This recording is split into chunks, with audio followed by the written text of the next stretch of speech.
Welcome to Eurasia Research Online. Welcome to Eurasia Research Online Live International Conference. Eurasia Research Online Live Conference is about to start. We have participants from all over the world. Today we have presentation and participants from 15 countries around the world: Portugal, India, Turkey, Sri Lanka, Vietnam, Malaysia, Hong Kong, China, Taiwan, Philippines, Romania, Spain, Saudi Arabia, Indonesia, Czech Republic. We are broadcasting this conference on Facebook Live on multiple pages of Eurasia Research. The links for the live session are shared in the chat box.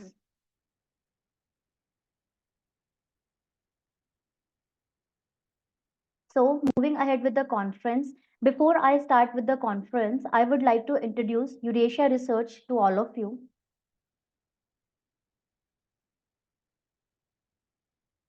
Please allow me a moment to introduce Eurasia Research to you in a nutshell.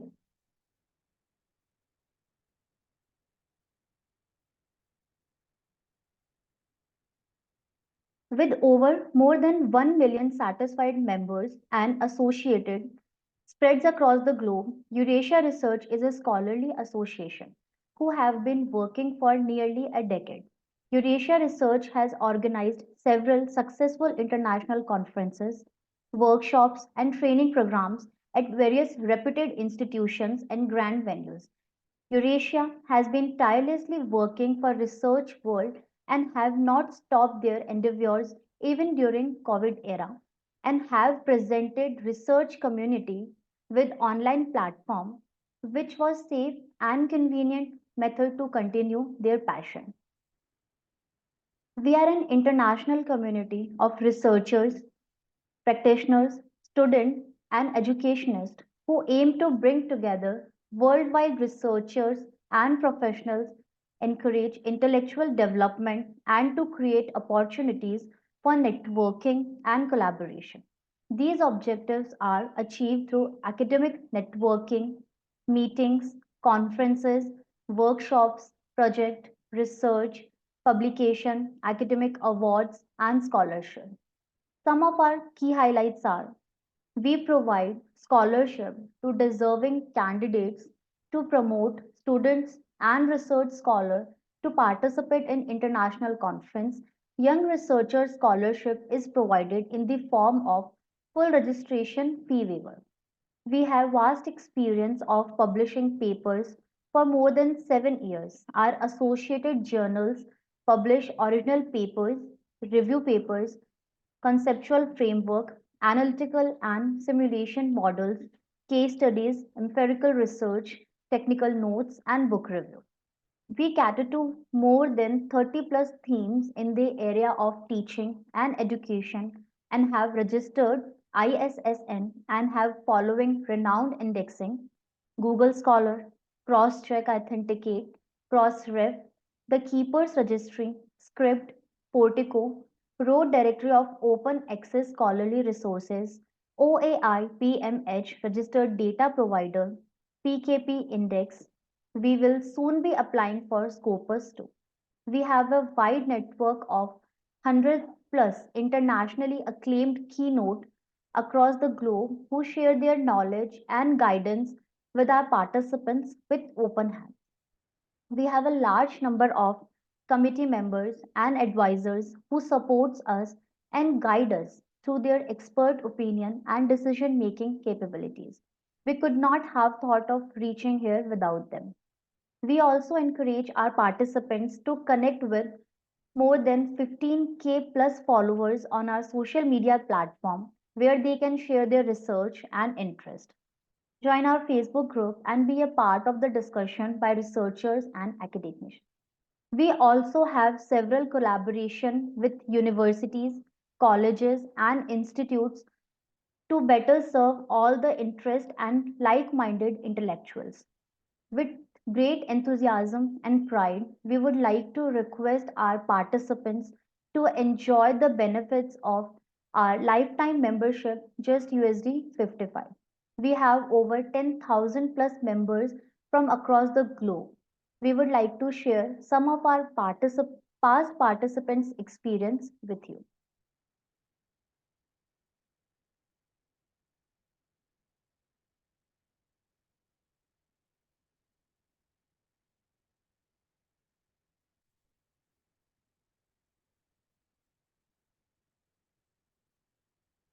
So, I will be hosting today's conference, myself, Vishakha Dhand.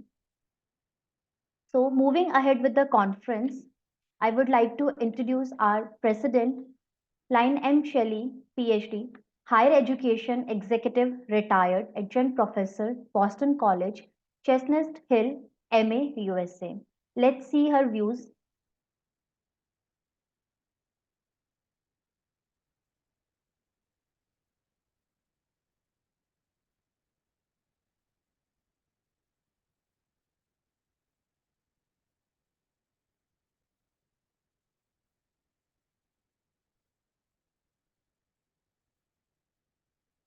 Dr. Lynn Shelley, and I'm currently the Dean of Graduate and Professional Studies at LaSalle University, as you can see in my background. And I'm currently the president of Terra Eurasia, and I've been involved for multiple years with the organization as a participant, as a speaker, as a keynote speaker, and as the president. And I'm very proud of the organization because it brings people from all over the world globally together to talk about issues that affect higher education and other areas in education and other areas, nonprofits, etc.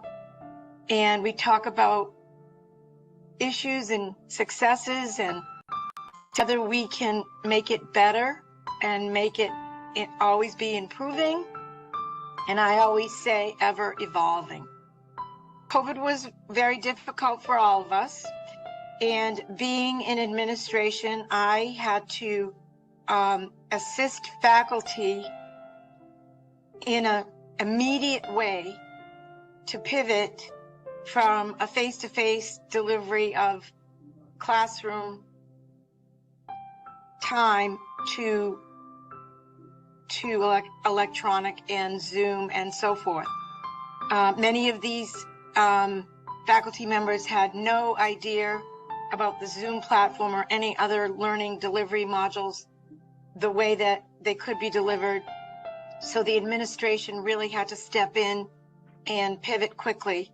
And I think overall, and talking to my colleagues across the globe, I feel like they did a wonderful job doing that. I have to say, I don't think it was the same for the students, which is sad. Preschool all the way up through PhD, I think it was difficult.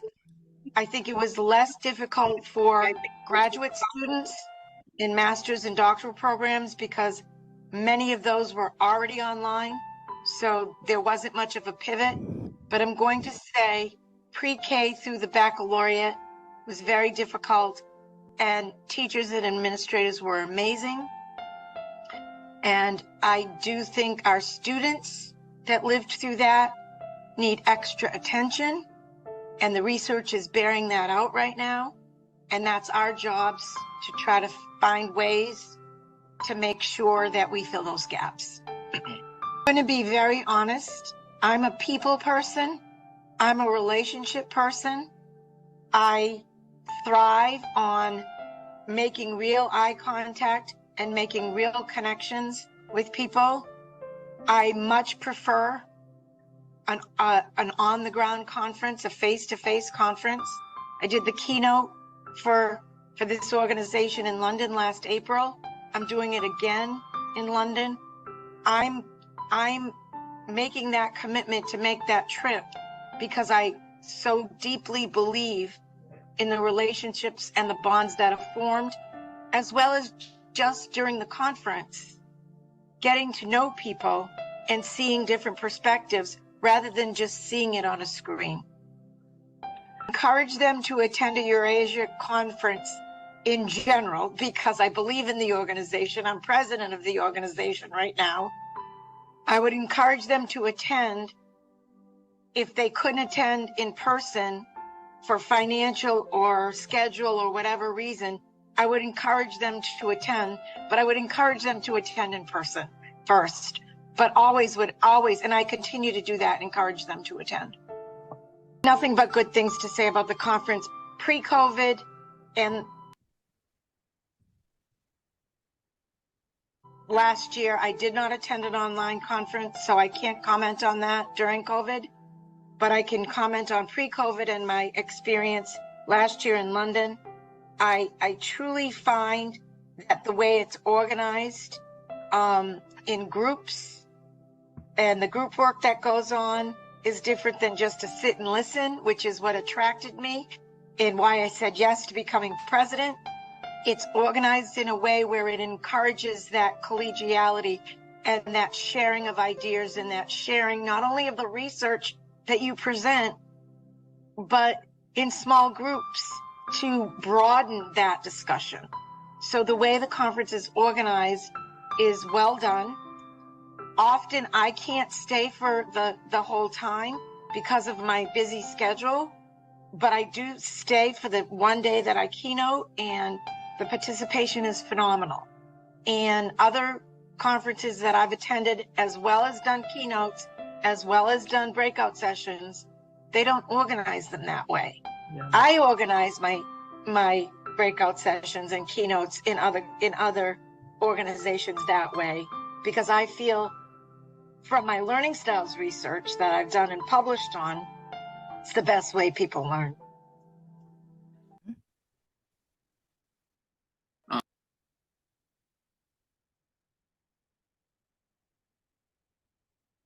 So thank you for watching the video. Moving ahead with the conference now.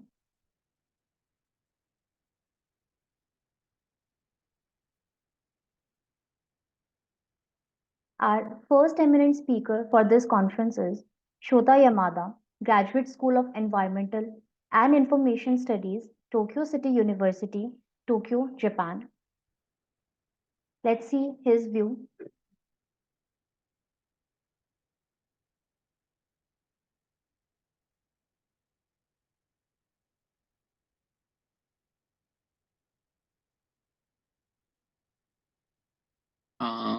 My research topic is the utilization of vacant houses. I analyzed the program for converting vacant houses into community bases by matching owners of vacant houses with citizen groups such as NPOs. This is an official program by Setagara World in Tokyo, which has created 22 bases. For example, a place for infants and their parents, a place for children with developmental disabilities, and daycare. Many of those bases are vacant rooms, not houses. This shows that even a single room can become a base that contributes to the community's welfare. 3 years ago, social activities have stopped because of COVID-19. My research focused on citizen activism and the social activities of the elderly.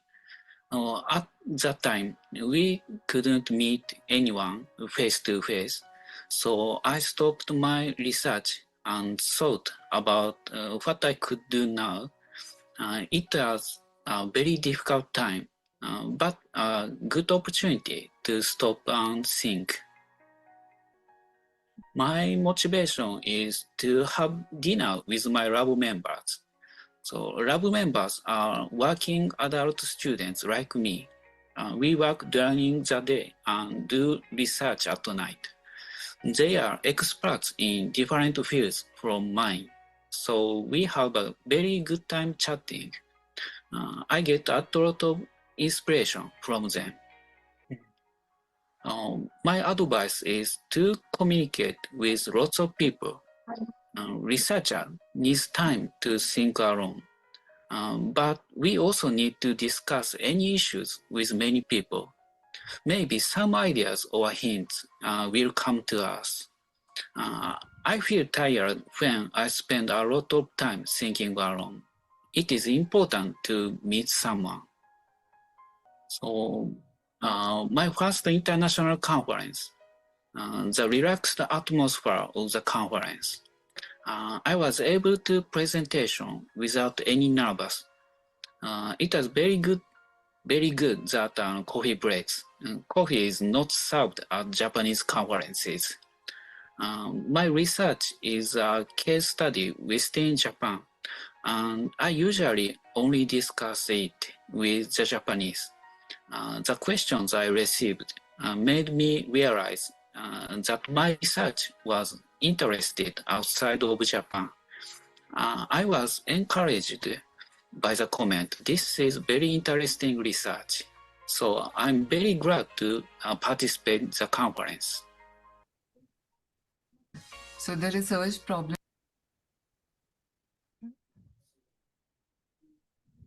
Thank you for watching the video. Let's proceed with the conference.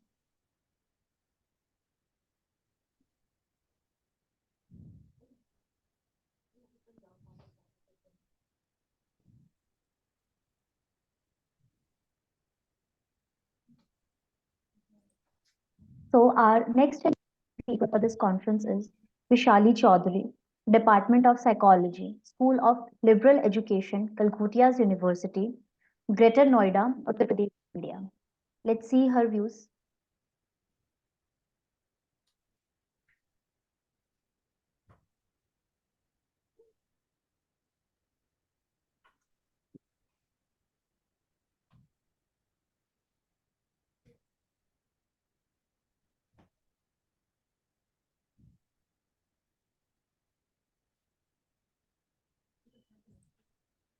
For the study was that this study addresses the need to understand the influence of mental boundaries, which is a personality dimension rooted in early psychological concepts, on how individuals perceive stress. The research problem stems from the lack of empirical evidence exploring the influence of mental boundaries. The aim of this research is to assess the impact of thick and thin mental 等下 boundaries 就轮 on 到我报告，报告完就可以。 among 会不 undergraduate 会吵到 college 你们？ Specifically, the study aims to investigate how variations in mental boundary thickness relates to differences in the way individual perceive stress. So, coming to the results, in the results I was seeing that there is gender differences with female students exhibiting thinner mental boundaries than their male counterparts, and students with lower scores in PSS were found to correlate with BQ subscales as well. So there was a difference, and I was very happy to see that. Every researcher faces some sort of challenges, so some of them are very common. But for me specifically, mental boundaries, the one of the variables in my research, that variable is not a well-researched personality dimension. So most of the research considering boundaries in this context was basically related to dream recall. So therefore, finding relevant literature was the biggest challenge because my research was using it as a personality dimension to see if it affects perceived stress. But most of the research done until now was based on how it helps people, that people with thinner boundaries or thicker boundaries are easier, it's easy for them to recall their dreams and nightmares and how it is related to the subconscious. So it was very difficult for me to find literature that I can use to fill a foundation of my research. This particular research was mainly a bud paper for my thesis. So my interest in mental boundaries as a variable was developed by early findings of Freud. Freud described boundaries in his later career. So when attempting to explain variability among personality types, Freud and his followers discussed a barrier, protecting an organism against unwanted or harmful stimulation. When this barrier is permeable or broken, the mind cannot handle the ensuing traumatic extension. So I was curious to see what this barrier is. So as I started to do more research on it, it was found that this is something that Hartman defined as boundaries. So I was very curious, is that seriously a thing that we all have? Is there something in our personality that can help us being immune to certain stresses? So I was very curious for that. So that's how I started my research on this topic. Although I am doing my PhD and it's just the second year of my PhD, I'm not necessarily new to research because I've done my bachelor's and master's from psychology. And in psychology, I've been doing research since my bachelor's. So it's been a while. So I do have certain advice. The first advice would be that while choosing the area of research, make sure that you are interested in and curious about that area. So, research is a very on hand, all in process. You might find yourself burned out quickly if the area is not up to your liking. Yeah. Second advice would be that make sure that the source of research paper is credible. Whenever you're reviewing literature, make sure that's a credible thing that you're reviewing. And sections in the research where is methodology part, make sure you pay attention to that because that can help you plan out your statistical analysis and design. And there is a website that I like to mention, Connected Papers. So if you want to find connected research papers while searching for papers to review, you should use this website as it can map out similar papers with links. So this helps to search for relevant research papers more easily. Just insert a root paper in the system which is already relevant to your research and you can go on from there. Yeah. One last thing, while writing your paper, don't try to be perfect from the start. That is something I suffered from in the beginning.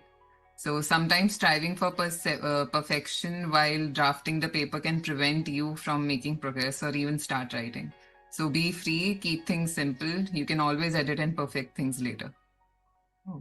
I had a remarkable experience at the research conference where the diverse range of topics and presentations proved to be very insightful. The engaging discussion about how to be calm under pressure provided a valuable platform for knowledge exchange. The well organized event fostered a collaborative atmosphere, so I was very thankful for that. The seamless execution by the organizers ensured a smooth and enriching conference experience. I look forward to be participating in future editions and continuing to be a part of this dynamic Eurasia research community.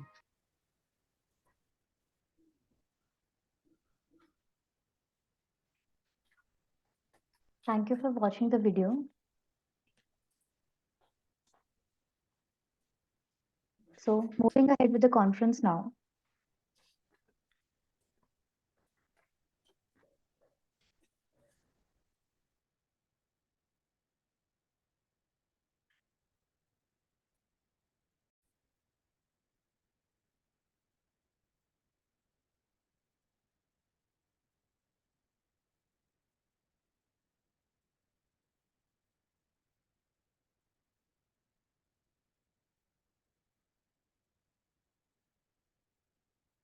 Sorry for the technical glitch.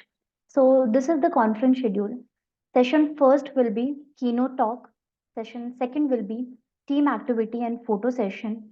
And section third will be technical talks. So I would like to request all the participants to rename your Zoom account with your full name in English. This will help us to record your presence. You may ask your questions related to the presentation in the chat section while the presentations are going on. All the certificates, receipts, and proceedings will be sent to the participants within a week on their mail IDs. The proceedings will include all the full paper and abstract accepted for the conference.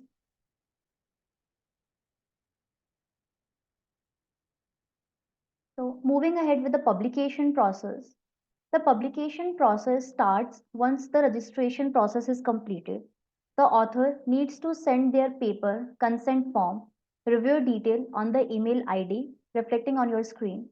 The abstracts and paper received will be first published in the conference book of proceedings online. Only the selected papers will be moved in our publication timeline. The review reports will be sent to the author once the review process is over.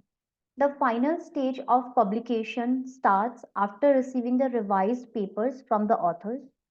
Please note that the publication process takes around 50 to 60 days after the conference dates if all the editorial guidelines are followed within the given deadline.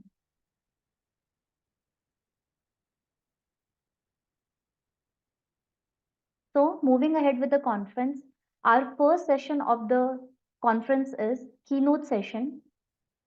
And our first keynote for this conference is Professor Vitor Tome, lecturer at Autonoma University of Lisbon invited research at ISTEC University, Institute of Lisbon, Lisbon, Portugal. And his topic of presentation is Teacher Training in Media Education, the Urgence of Algorithm Literacy. Professor Vitor Tome is an international expert on digital citizenship education, Council of Europe. He is a member of EU expert group of tackling disinformation through education and training, European Commission. He has been invited researchers at CIES, ISETE University, Institute of Lisbon, Media Literacy and Journalism. Vite Tome is a lecturer at Autonoma University of Lisbon, Communication Sciences. He is also a teacher trainer at Portuguese Ministry of Education and is a trainer of trainers at Censor, and he is also a professional journalist, CP 1524 professor. Vite Tome concluded a degree in education, graduations in ICT and in journalism, a PhD in education, media literacy, and a 6-year doctorate in communication sciences. So let's see the presentation of Professor Vitor Tome.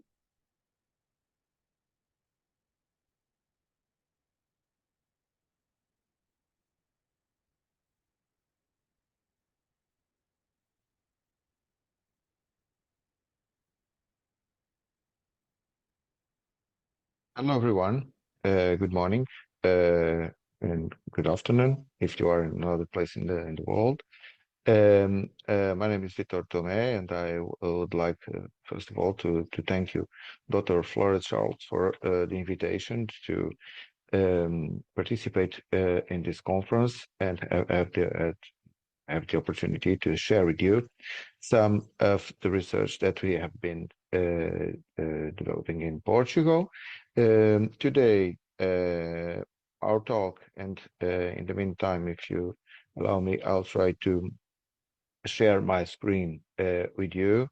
Our talk, I was telling you, is focused on teacher training in media education, the urgence of algorithm literacy. And I'd like to explain you a little bit why we developed this research. This is a research focused on the teacher training that we developed since 2008. And we will focus on 6 different areas, namely the main topics of the training, the format of these trainings, the resources we use, the type of resources, then how did we assess these trainings, and then how we produce results and how were the results disseminated. Finally, we'll conclude with lessons learned and 3 ideas that, in our opinion, summarize our work. So, having in mind the topics, when we started in 2008, the media most present in schools was the school newspaper. And so we decided to train teachers on school newspapers, how to produce school newspapers, either printed or online. And also, these trainings were crucial to speak about media education. What is media education? What is media education theory? What are the other main concepts that are related with media education? Then we started to training teachers in media, social media and democratic participation in 2012, because the social media were really important already by this time. And we moved forward to digital citizenship education. In 2016, focused on very young children, since the research showed us that most of research projects were focused on children aged 9 and plus. So the idea was to start with very young children, and we did it in 2016-17. We developed a project with teachers, preschool teachers and primary school teachers that we continue to develop until 2023. The fourth main topic was how to produce media education projects in schools and communities. And this was developed since 2018. And in 2020, we were able to develop a media education project, a community project focused on STEAM, science, technology, engineering, arts, and mathematics, and media literacy. But we also discussed media education. We continued training teachers in digital citizenship education and in copyright. And nowadays, from 2022 on, disinformation is the main topic, namely focused on online risks and opportunities, disinformation as a risk, information as an opportunity. And we are now preparing trainings real focus on algorithm literacy and artificial intelligence. In terms of format, the training started with 25 hours, courses of 25 hours, but teachers decided now, especially after the pandemic, they are more interested in other formats, namely trainings in media education that have 25 hours face-to-face, but also other trainings of that last for 15 hours online or 6 hours online. So it means that some teachers prefer hybrid training. And this is also an evolution that according to our data, is related with the pandemic and the changes that the pandemic provoked. In terms of resources, the first trainings we use especially external resources produced in other countries, for instance, by the Center of Media Literacy in the United States or the UNESCO curriculum for teachers. But the main problem was in 2008 the lack of validated resources. So we started validating some resources in 2012 and to involving also teachers in lesson plans production. This was interesting because we're still doing this activity. Uh, Nevertheless, in 2016-17, we start using important models of empowering citizens, such as those developed by the Council of Europe, the European Commission, the UNESCO, and the OECD. And we also learn a lot from these projects, and we start using the resources produced by these projects. In 2018, we produced a special set with the templates to develop projects and activities related with media education, with digital citizenship education. And we also produced a trainer's pack and a handbook for teachers at the Council of Europe that was really important to train teachers and to help them, to support them developing projects in schools and communities. The same happened in 2020, 2021, when we were working focused on STEAM and media literacy, and we decided to apply recommendations from international projects. We also used media education as it was proposed by the Ministry of Education, and we start using repositories, online repositories that started being available, especially after 2020 and during the pandemic. In 2022, 2023, we produced our own manuals here in Portugal and Spain. And these manuals are in Portuguese and in Spanish, of course, manuals for teachers and manuals for trainers. We also are using documents from ministries of education and some tools that are available online in order to identify and to tackle the dissemination of disinformation.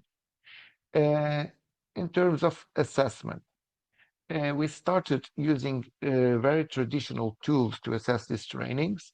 And now we have a model, but these first tools were mainly satisfaction surveys.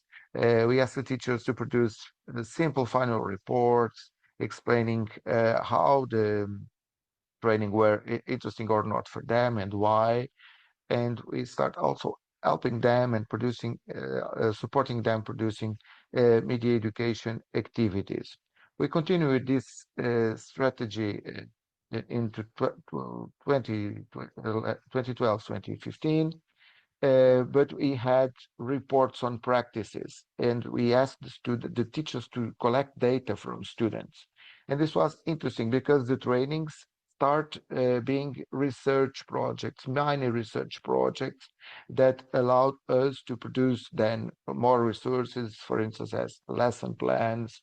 And we were able this way to develop a teacher training assessment model that we are using since 2018. In 2020, we applied the theory of change developed by the OECD, and nowadays we are using pre-test and post-test questionnaires in all the trainings. Either they are printed, or they are online, or they are face to face. That said, in terms of assessment tools, we produce results and results on media education, curricular professional development and media education. And the results, according to our data, were not so important in 2008, 2011, but they are now important. There is a huge interest in terms of what are teachers learning, what are teachers producing during trainings, and what are they discussing with their students, what are the students doing after this training. So what are teachers learning that they can apply in pedagogical terms in their classrooms, in their schools, developing projects and media education activities. They nowadays teachers are really more experienced, and they are keen to develop these projects focused on media education. Their interests, current interests, are more focused on this information, but they still are interested in other topics that they were they discussed before, they were trained before. For instance, social media, digital citizenship, team, and how to produce projects. In terms of lessons learned from these 17 years in a row training teachers, we conclude that in terms of topics, the evolution was from school newspapers to disinformation and now to AI and algorithm literacy. The format, the preferred format was for face-to-face, and today, nowadays, it's hybrid formats of 20 hours or 6 hours, or also trainings that are fully online. The resources were more external, and now we are producing our own resources and some outputs too that come from the trainings, namely lesson plans. The assessment was really traditional, and nowadays we are using pre-test and post-test and develop a grounded theory model. In terms of dissemination, media education, curriculum, professional development is nowadays really interesting, really more that collects more interested than ever before. To conclude, allow me to share three main ideas. In our idea, teachers are able to develop media literacy activities. They are keen to develop these activities, but involving their pupils and their local communities. They are able to use traditional and digital technologies, and when they are not available, they ask the students in a way of we can call, and that is usual, for instance, in the United States, bring your own device. So teachers are able to develop these activities and then to share these activities with their colleagues, which is really, really important. These activities and projects are more easily and faster when the school board is involved. Okay, when the school board or at least someone from the school board is part of the training or is supporting teachers that are developing their projects during the training and after the training, of course. And finally, we would like to share that a culture of assessment is key. So it's important to assess trainings from the very beginning until the end. And now, three main ideas. So media education, curriculum, professional development should be planned as a key process and not a one-shot intervention. So it means that it's a process that is developing, for instance, throughout the school year, and not only a session that takes place in a specific moment of 2 or 3 hours. This training should be implemented and monitored, and the projects also should be monitored because teachers need support to continue their projects and to involve and keep involving their students and their colleagues. And finally, it's important to plan these activities as ecological. This means including, for instance, artificial intelligence and algorithm literacy, which is the main topic that teachers are really, really interested nowadays, but without excluding the former topics that were associated with education, media education 1.0, because many educators, even though they are interested in artificial intelligence and algorithm literacy, they need to start with main concepts of media education because they have not yet progressed beyond the level of media education 1.0. This was my talk today. Thank you very much for your interest, and of course, I will be available to be contacted and to answer your questions if you have it. Thank you very much again, and hope to see you soon. Obrigado. Bye.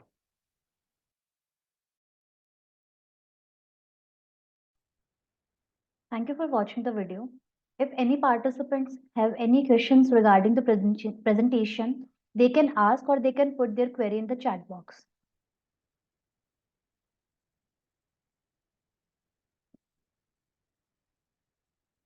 So moving ahead with the conference now.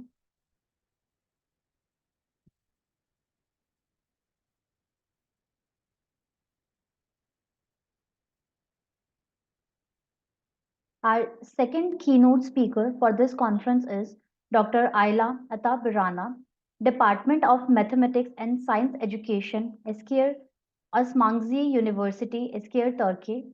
And her topic of presentation is Instructional Practice for Development of Mathematical Communication Competency.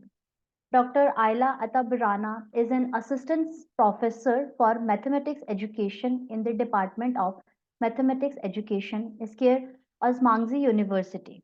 Dr. Atabirana completed her doctoral dissertation titled Investigation of 8th grade students' mathematical communication competency, mathematical literacy, and effective characteristics in a mathematical modeling based teaching experiment in February 2019. She specialized in mathematical literacy, focusing specifically on the mathematical communication competency and the language of mathematics and the mathematical modeling. Dr. Atta Biran published papers, book chapters, and proceedings on mathematical literacy and mathematical communication competency. So let's see the presentation of hers.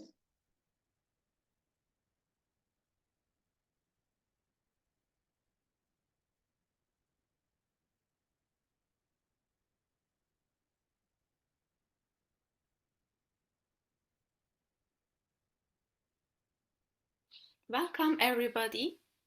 I am Dr. Ayla Tabaran and currently working as an assistant professor at Eskişehir Osman Gazi University, Eskişehir, Turkey. I really thank the organization committee for their kind invitation as a keynote speaker. The outline of my presentation will be as follows. Why communication in mathematics? Mathematical communication as a competency. How can we foster mathematical communication competency? And an instructional practice, the sprinklers activity. So we begin. Why communication in mathematics?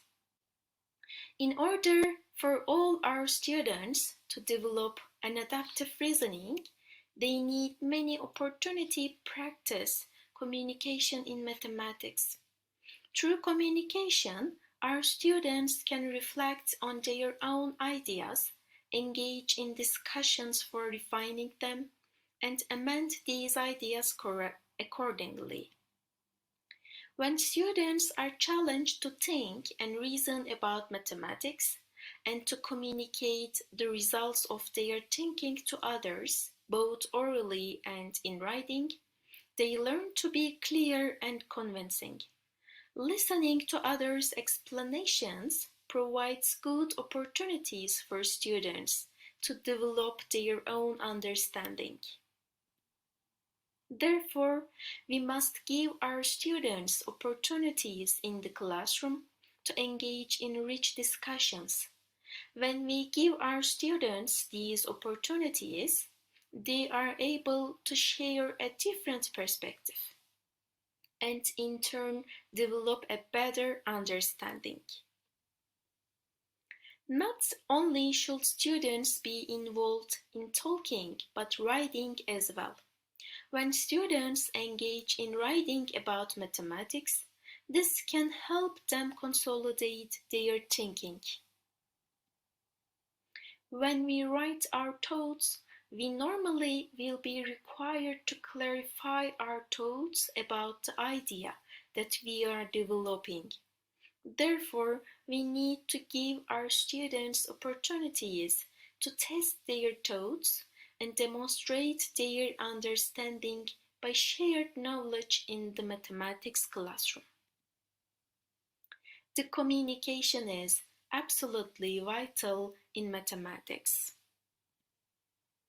Now, our next step is communication as a competency, specifically in PISA. The PISA Mathematical Literacy Framework mentions 7 fundamental mathematical competencies underpinning mathematical literacy in practice. One of these fundamental competencies is communication. In other words, communication is an integral part of problem-solving process. The OECD has defined mathematical communication as the process of students making sense of mathematical problem situations and presenting the solution and perhaps an explanation or justification to others.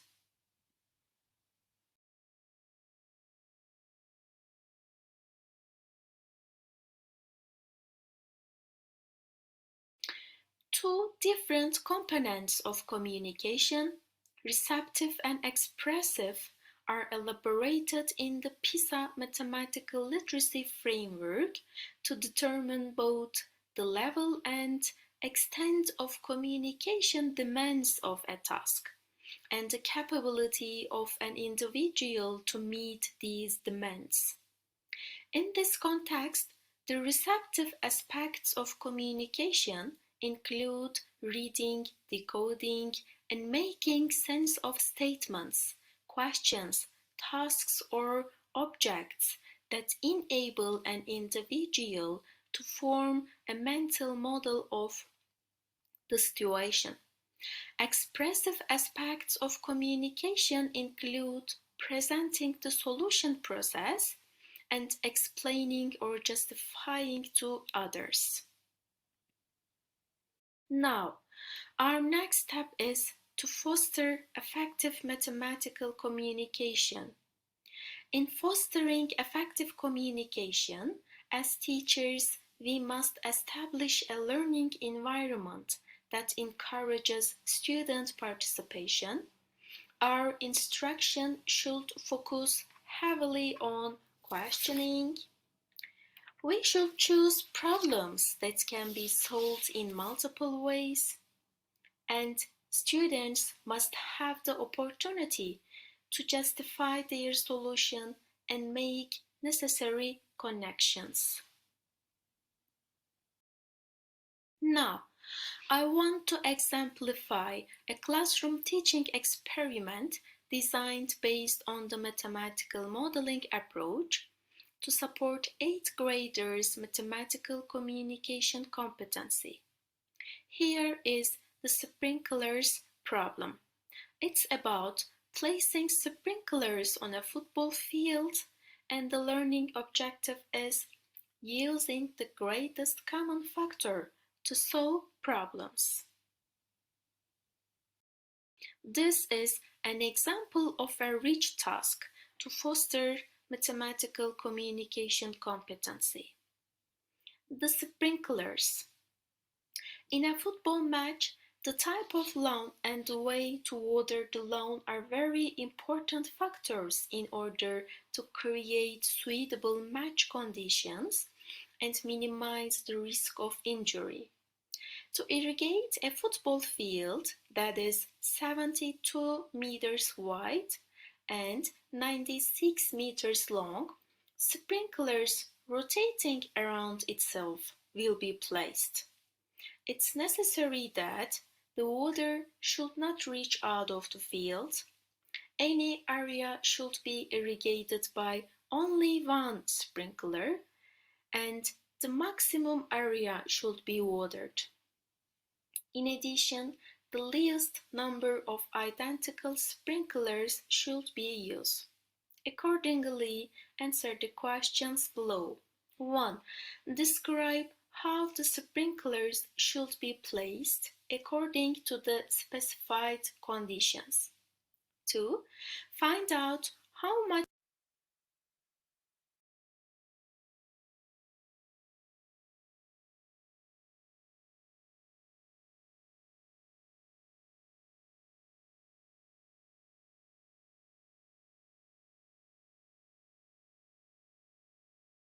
distance should be between two consecutive sprinklers. Show your mathematical calculations. 3. Find out how many sprinklers is needed to irrigate the field and show your mathematical calculations. 4. Calculate the minimum number of sprinklers needed for the following field dimensions. And the last question, 5. The width of a rectangular field should be a minimum of 45 meters and a maximum of 90 meters, while the length should be a minimum of 90 meters and a maximum of 120 meters. Provided that identical sprinklers are used and that the distance between any two consecutive sprinklers is equal, what are the field dimensions that will require the use of the least number of sprinklers? And what are the dimensions that will require the use of the greatest number of sprinklers? And explain your thinking. Mathematical focus. Construction of a real model that shows the layout of the sprinklers. Construction of the mathematical model for the distance between any two sequential sprinklers. Calculation of the total number of sprinklers. Calculation of the total number of sprinklers needed for different field dimensions. Interpretation of the increase or decrease in the number of sprinklers under changing conditions. And the implementation process. The students were first asked to read the problem text carefully.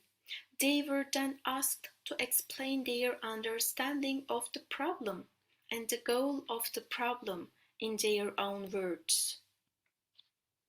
They were encouraged to share their ideas about the mathematical meanings of expressions in daily language related to real-world problems. The students were encouraged to participate in the process of understanding real-world problems and setting up a real and or a mathematical model. It also aimed to support them in understanding the meanings of expressions and to express their mathematical ideas correctly. After understanding the real-world problem and setting up a real and or a mathematical model, the students were encouraged to share their ideas about how to solve the problem with others. The researchers' inquiries focused on identifying and extracting the relevant information within the problem text and how to relate the relevant variables. Thus, the students were expected to be able to devise a strategy to solve the problem and to explain how they used it. The students were encouraged to participate in solving mathematical questions within the mathematical model.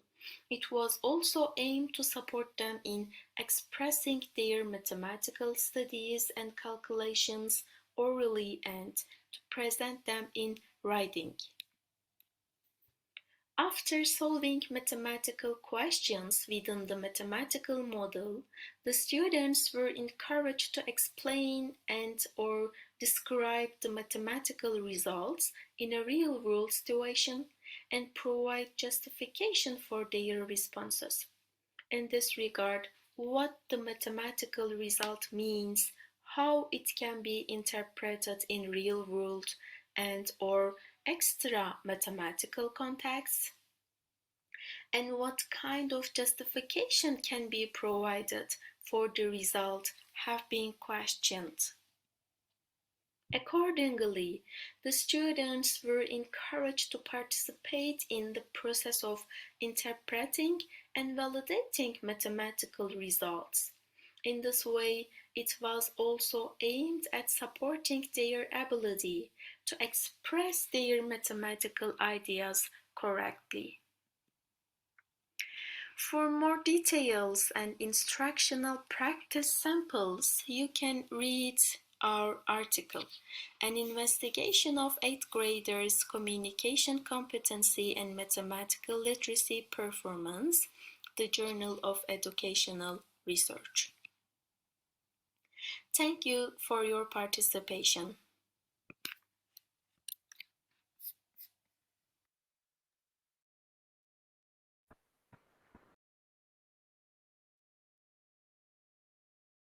Thank you for watching the video.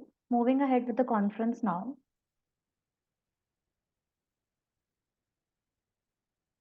If any participants have any questions regarding the presentation, they can ask or put their query in the chat box.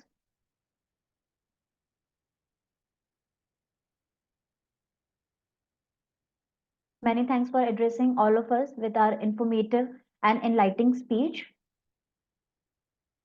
So, our next keynote presenter for the conference is Reese Wong, founder of Micrometer, founder of ISSIA HK Community Coordinator at AmCham HK, Content Manager at Ashoka, Public Speaker, WHF London, and AISC 2021, UNESCO HK, Youth Ambassador Hong Kong.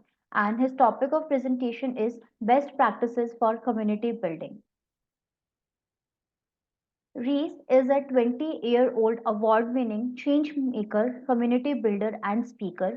At age 16, he founded ISSIA, Hong Kong's largest youth-led non-profit. The organization empowers change makers through project-based learning. Since 2019, ISSIA has involved 300 plus volunteers from 80 plus schools, launched 30 plus projects, and has been featured on Nasdaq. As an international speaker, Reese has spoken to 4,000 plus attendees at 60 plus engagements, including global conferences, World Humanitarian Forum, Asia Pacific International School Conferences, and schools. As a passionate social impact advocate, he has been recognized as a World Economic Forum Global Shaper, Future Minds 25 Under 25 awardee, and advisory board member at the Royal Society of Arts in London. So, due to unforeseen circumstances, he is unable to join the meeting. So, we are moving ahead with the conference.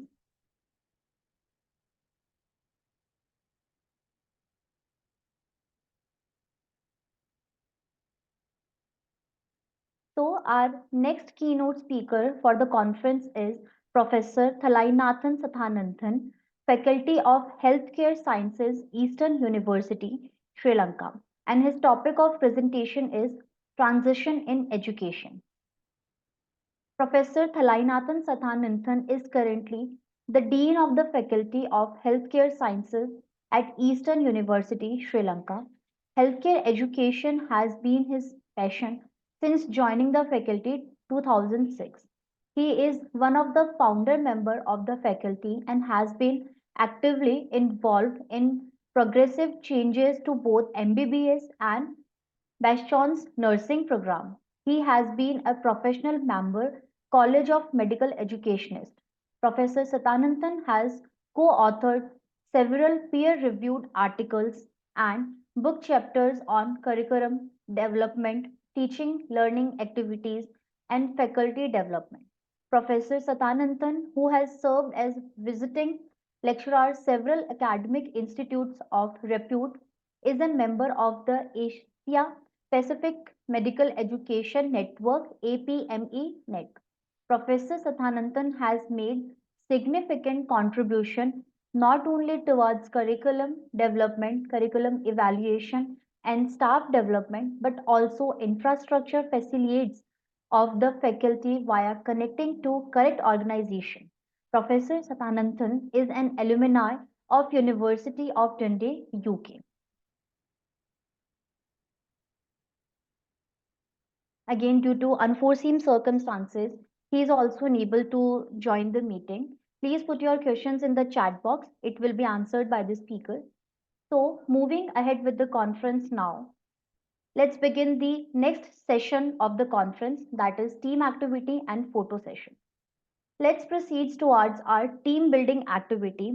Sometimes we miss the opportunity of connection and linkage with fellow participants of the conference. This team activity is to encourage interaction among all the participants. One by one, we will share the views and solution on the topic of discussion, and we will be conducting a photo session during the same.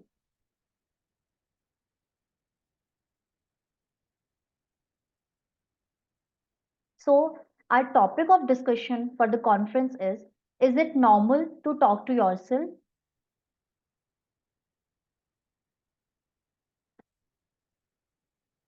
Let's watch the video.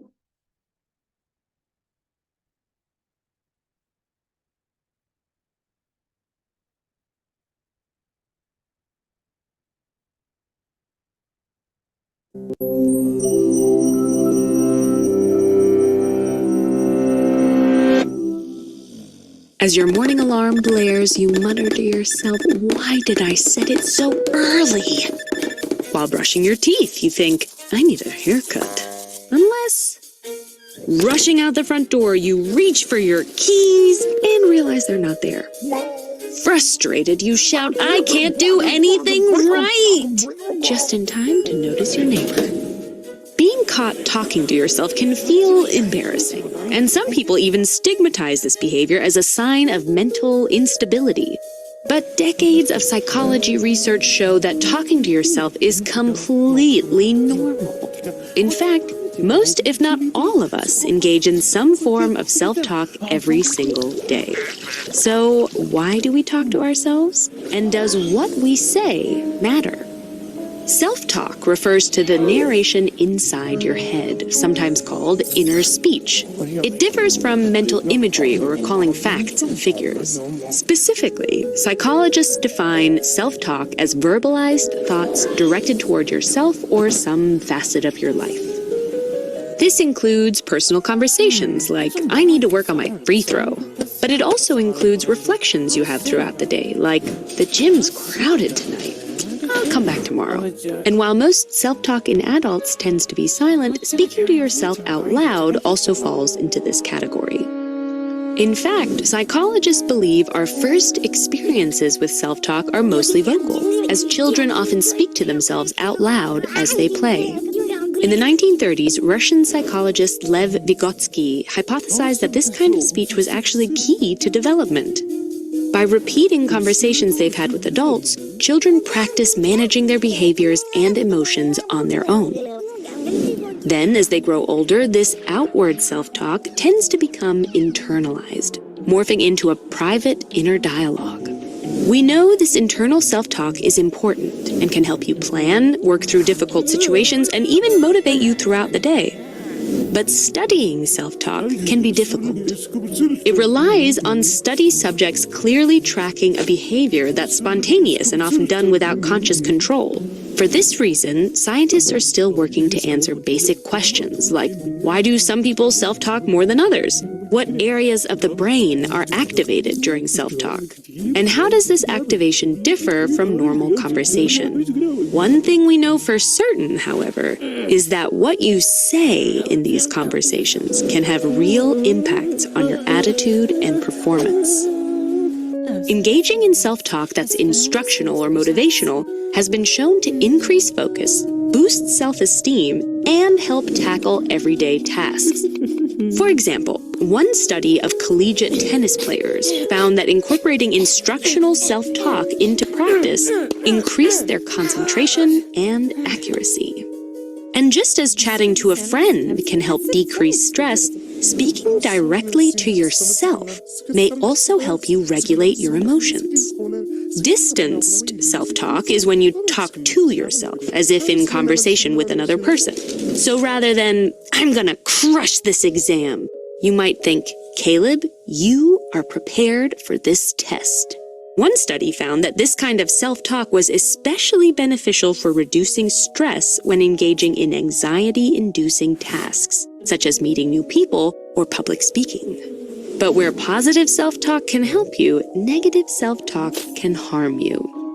Most people are critical of themselves occasionally, but when this behavior gets too frequent or excessively negative, it can become toxic.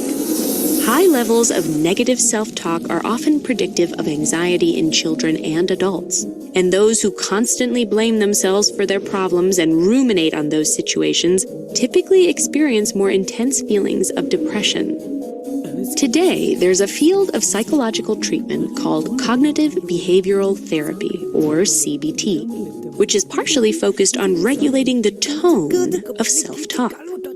Cognitive behavioral therapists often teach strategies to identify cycles of negative thoughts and replace them with neutral or more compassionate reflections. Over time, these tools can improve one's mental health. So the next time you find yourself chatting with yourself, remember to be kind. That inner voice is a partner you'll be talking to for many years to come. Do you ever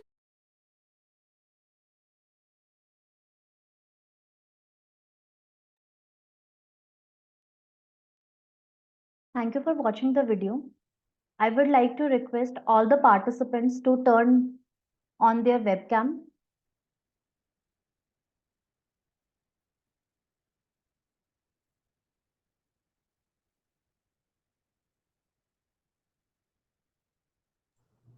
Can you see me, Madam Visha? Yes, yes, Okay, thank you. thank you. So I would like to ask for the views on this video. Dr. Juris Punyo, would you like to share your views on the video? Yeah, thank you for this opportunity. I like the video very much. It has something to do with self-talk, and as a matter of fact, I do that. I do self-talk, but oftentimes, of course, I am doing positive self-talk. Okay, I know that having self-talk is healthy. Okay, there are several benefits where I can get from having self-talk. It can actually improve my concentration. and perform my task. And it can also help me improve having control over the task that I actually perform. Also, if you want, if I may share with you, sometimes I do that when I look for something. Let's say I forgot my key or I forgot something elsewhere like that. I do self-talk and I recall. Yeah, I was able to find whatever what I am looking for. So for me, there is no problem with having self-talk as long as you do it positively, because self-talking for me is motivational and it can provide me instructional way for me to improve my performance. I think that will be all. Thank you. Thank you. Thank you so much for sharing your views. Shen Yin Ko, would you like to share your views on the video?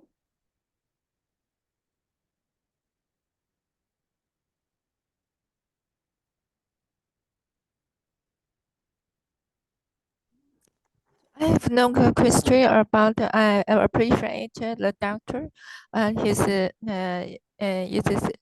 speech and the lecture. And sure, her topic is very interesting. Now that I have no idea about her speech. Thank you. Thank you. Thank you so much. Mohammed Hanif. All right.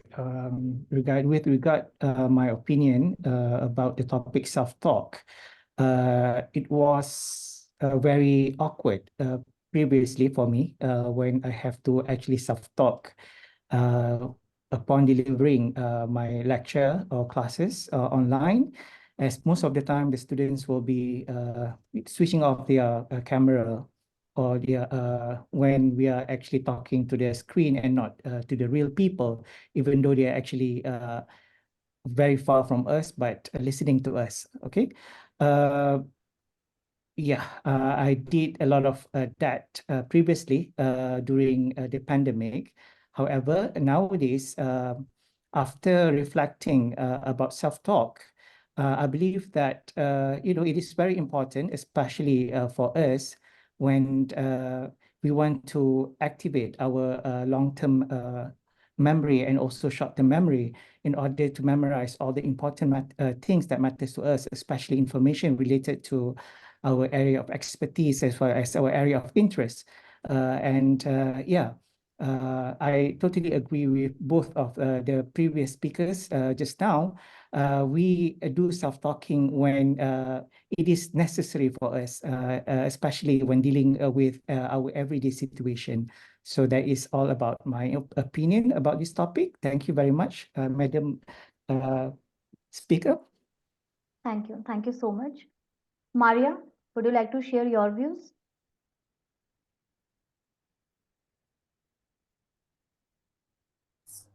Yes.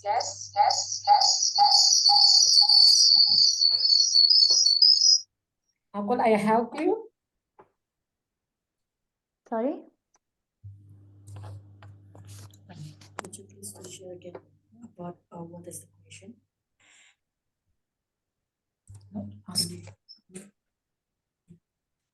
In English. Pertanyaannya tadi apa? Mohon maaf. Excuse me, are you going to ask me? Yes. Would you like to share your views on the video? Nomor kita berapa tuh? Sesi.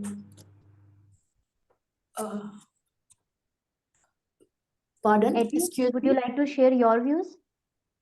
Okay. Would you like to share your views about? Is it normal to talk about yourself? Is it right? Yes. Absolutely correct. Oh, okay. There is a topic in the discussion that is it normal if we talk with ourselves? What is your views? Or maybe me first? You can. Okay. You can share. Ethic and I are in the same room. Okay. Okay. I would like to share my views. Is it okay? Yes. Okay. About the question, is it normal to talk with ourselves? Yes, I think, in my opinion, it's normal to talk with ourselves. because it is self-encouraging or self-coach.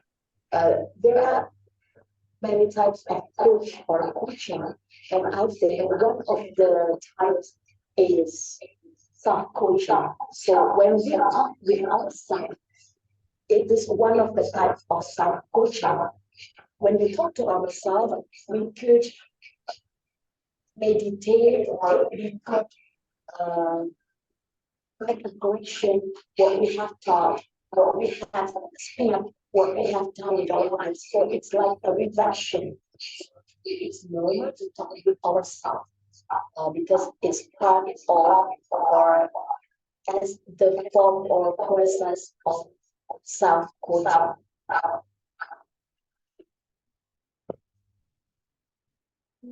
Is it clear enough?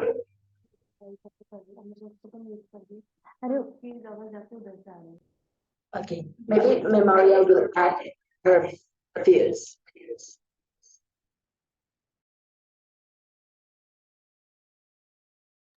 Thank you so much for your views. Joseph, would you like to share your views? Well, talk to yourself sometimes is okay. Okay. But not too much. Yeah. When I lost my mom last November, I talked to myself to encourage me. And then also to cheer me up. I think sometimes you can talk to yourself, but not too much, not too often. Because if you talk too much to yourself, then people will ask you. You know, like yesterday, I practiced mine and I talk to myself and I talk about my paper. And then someone in my house said, "What happened? Are you talking to yourself?" I said, "Well, I'm practicing mine," I said. So you have to see where you are. You have to see also the time. And if you talk to yourself, it's like encouraging yourself. It's like cheering yourself. I think sometimes it's okay. That's my opinion. Thank you. Thank you. Thank you so much. Joseph? Hello. I would like to say that sometimes it's good to talk to yourself because you can create a plan. You can get your mind in your right way, and after then take a good decision. Of course, it's need time, and this time you must choose two because. If you have a rush around yourself, so after then your opinions can be influenced of it. So it's really good things if you want to move to somewhere. Thank you so much. Thank you for your views. Luan, would you like to share your views?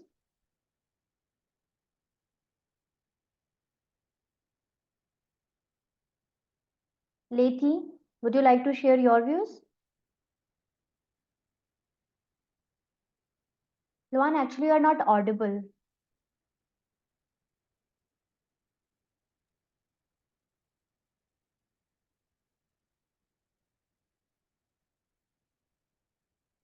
You're not audible. Your voice is not coming.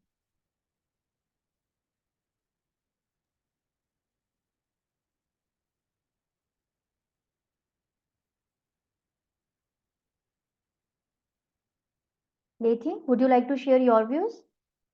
There might be some issues.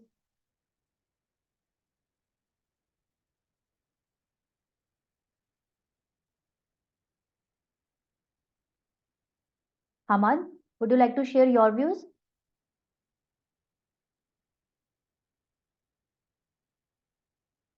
Anna? Thank you for sharing your views on the presentation. I would like to add my views on the group activity video. Self-talk is not harmful act to engage with, and parents or caregivers with children who often talk to themselves should not be worried. It is natural for a person to have an internal monologue while engaging with tasks and processing thoughts and emotions. So thank you so much for listening my views. I would like to ask all the participants to turn on their webcam so that we can proceed with the group activity photo session also. So please turn on your webcam.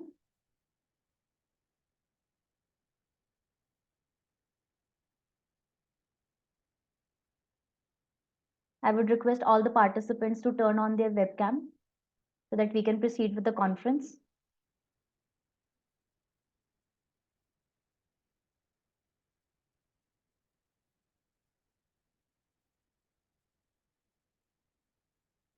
Thank you. Thank you so much. So moving ahead with the conference now.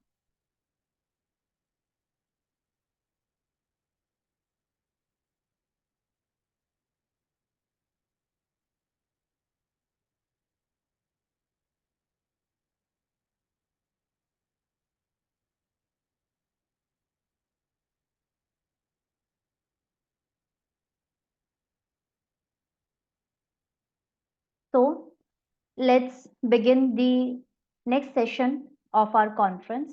And our first presenter of this conference is Mohammad Hanif Mohammad Tahir, Faculty of Languages and Communication, Sultan Idris Education University, Perak, Malaysia. And his topic of presentation is the use of Malaysian model of pictorial vocabulary for virtual learning among lower secondary ESL students in Malaysia. So I would like to request all the participants, please read the abstract from the given screen.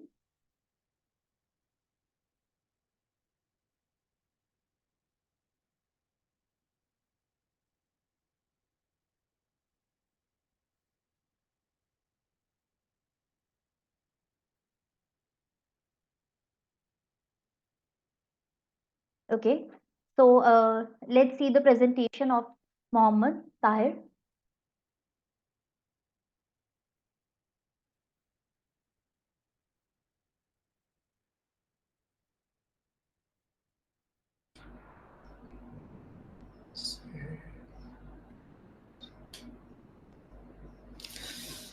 Assalamualaikum warahmatullahi ta'ala wabarakatuh, and a very good day everyone.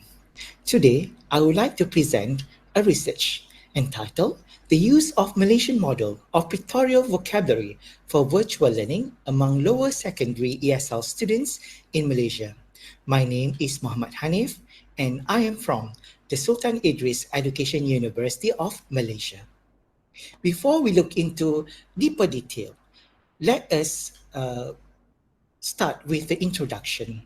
Learning vocabulary is a component that has only been indirectly integrated into the four core skills of reading, writing, listening, and speaking that make up the standard-based English language curriculum SBELC. A standard-based English language curriculum is the curriculum used across nationwide among the schools in Malaysia. Students with a limited range and knowledge of vocabulary will find it challenging to learn and utilize English regularly, as vocabulary is integrated indirectly within the teaching of English language during class or in class. Next is the problem statement. Malaysian students have yet to acquire the desired vocabulary styles and master the English vocabulary as defined by the Malaysian Standard-Based Curriculum English Language Syllabus, as stated by Wang and Yamat in 2019. Therefore, this study aims to resolve this issue by proposing a Malaysian model of pictorial-based vocabulary learning that aids students in their vocabulary learning remotely. This is because virtual learning is currently very popular among students after the COVID-19.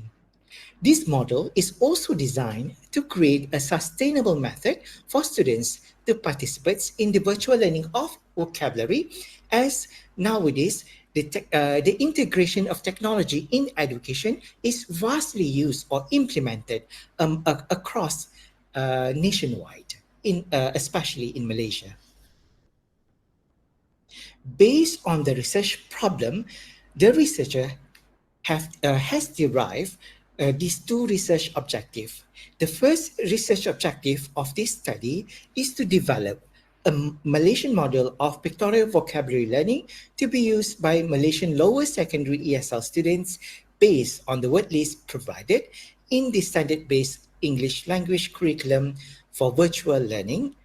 And for the second research objective, the researcher intend to investigate the effects of using Malaysian model of pictorial vocabulary learning for virtual learning among lower secondary ESL students in Malaysia. Based on these two research objectives, these research questions are being developed.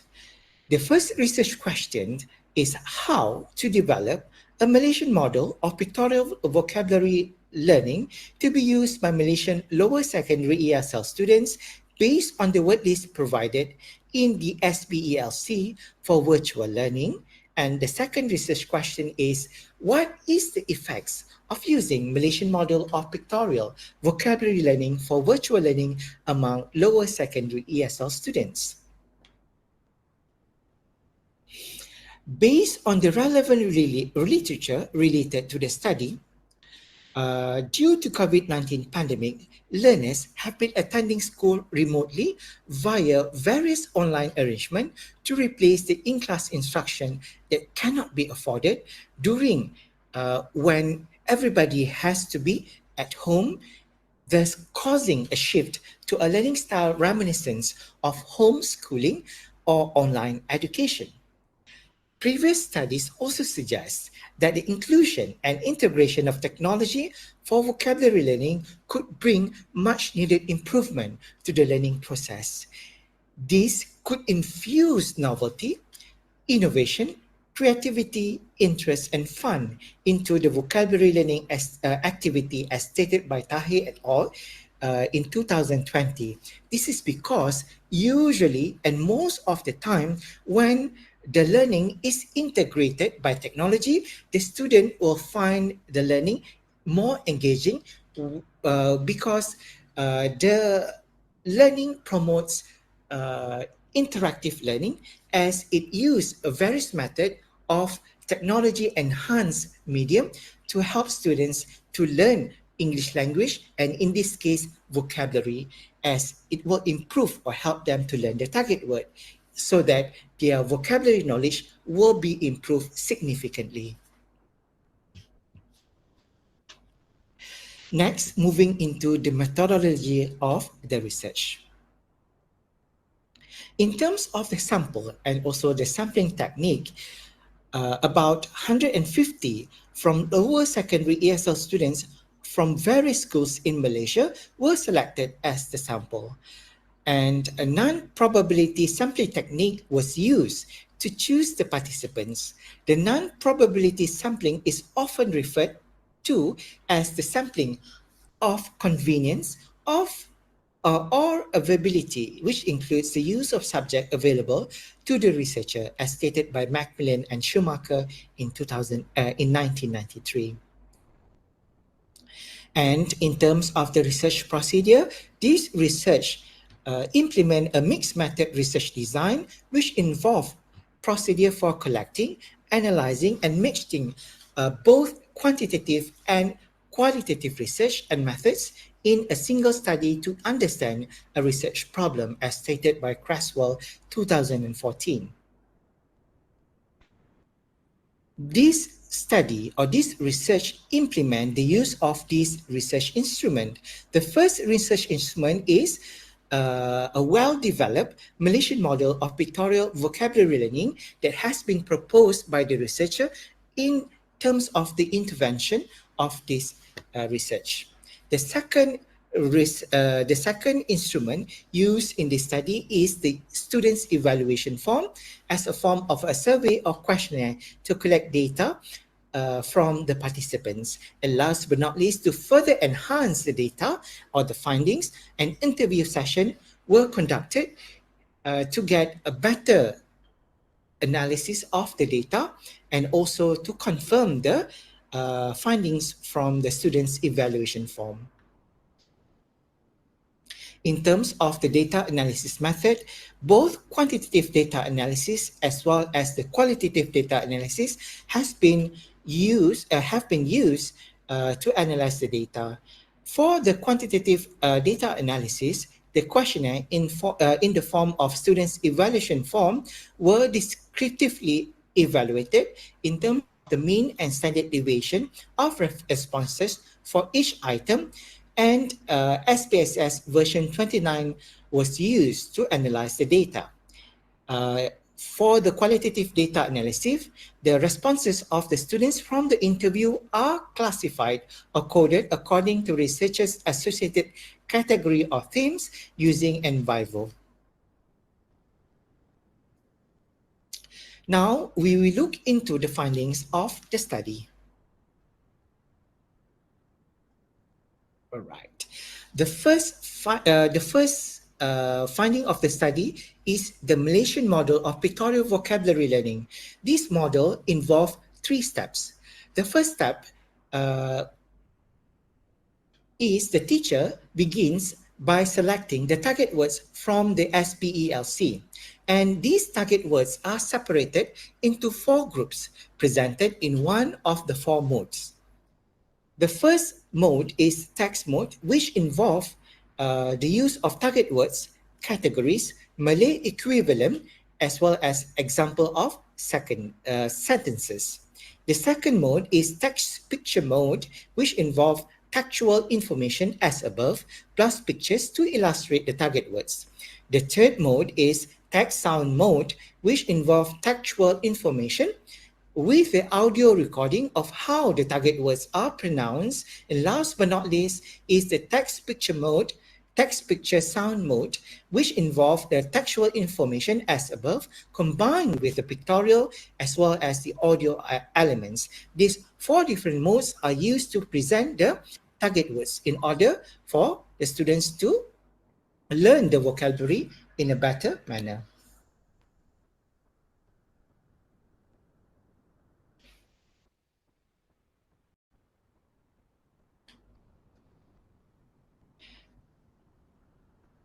Next, Malaysian model of pictorial vocabulary learnings. Words from various parts of speech, nouns, verb, and adjective are included in each mode. Students were administered a pre-vocabulary assessment at this stage. During the intervention stage, teachers have used websites containing these target words every day, from Monday through Friday at a different time twice a day. And this activity or the intervention lasted for 4 weeks with a different style of vocabulary presentation used by using different modes each week. Students have subsequently studied the target words by the end of the intervention stage. This is the example of the website used to present the target words for the students. Now, I am going to present on the analysis of the students' feedback form. Based on the survey or the questionnaire, the average score for this overall section is 4.47 with a standard deviation 0.626, indicating a significantly high mean score. The findings suggest that students have expressed positive feedback regarding the pictorial vocabulary model, as they find that the pictorial vocabulary model has actually helped them to learn the target words effectively. The highest mean score implies that most students strongly agree that vocabulary modules are easy to read and comprehend, with a mean 4.78 and standard deviation 0.457. Students also find the vocabulary model highly interesting and consider the workload associated with them to be fair. Moreover, with a considerably high mean score of 4.72, the students agree that the target words are taught at an appropriate level and also paced. However, 10 students were unsure whether they would continue utilizing the vocabulary modules as part of their learning activities. And this is represented by the mean score of 4.59 and standard deviation 0.614. Only out of 96 over 150 students expressed motivation to learn more vocabulary during the activities. Furthermore, almost half of the students perceive the vocabulary module as challenging. Overall, students have a highly positive perception of using the tutorial model for vocabulary learning. This questionnaire is further analyzed into three different themes based on personal experiences, vocabulary lessons, and instructors' instructions.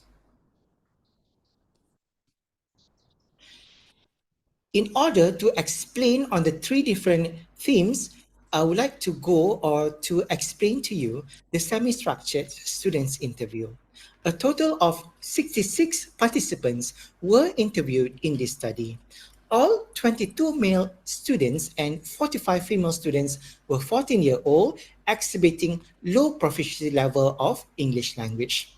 These participants were provided a diverse responses, or these participants provide a diverse responses to the interview session encompassing three main themes, which are personal experiences, vocabulary lessons, and instructors' instructions.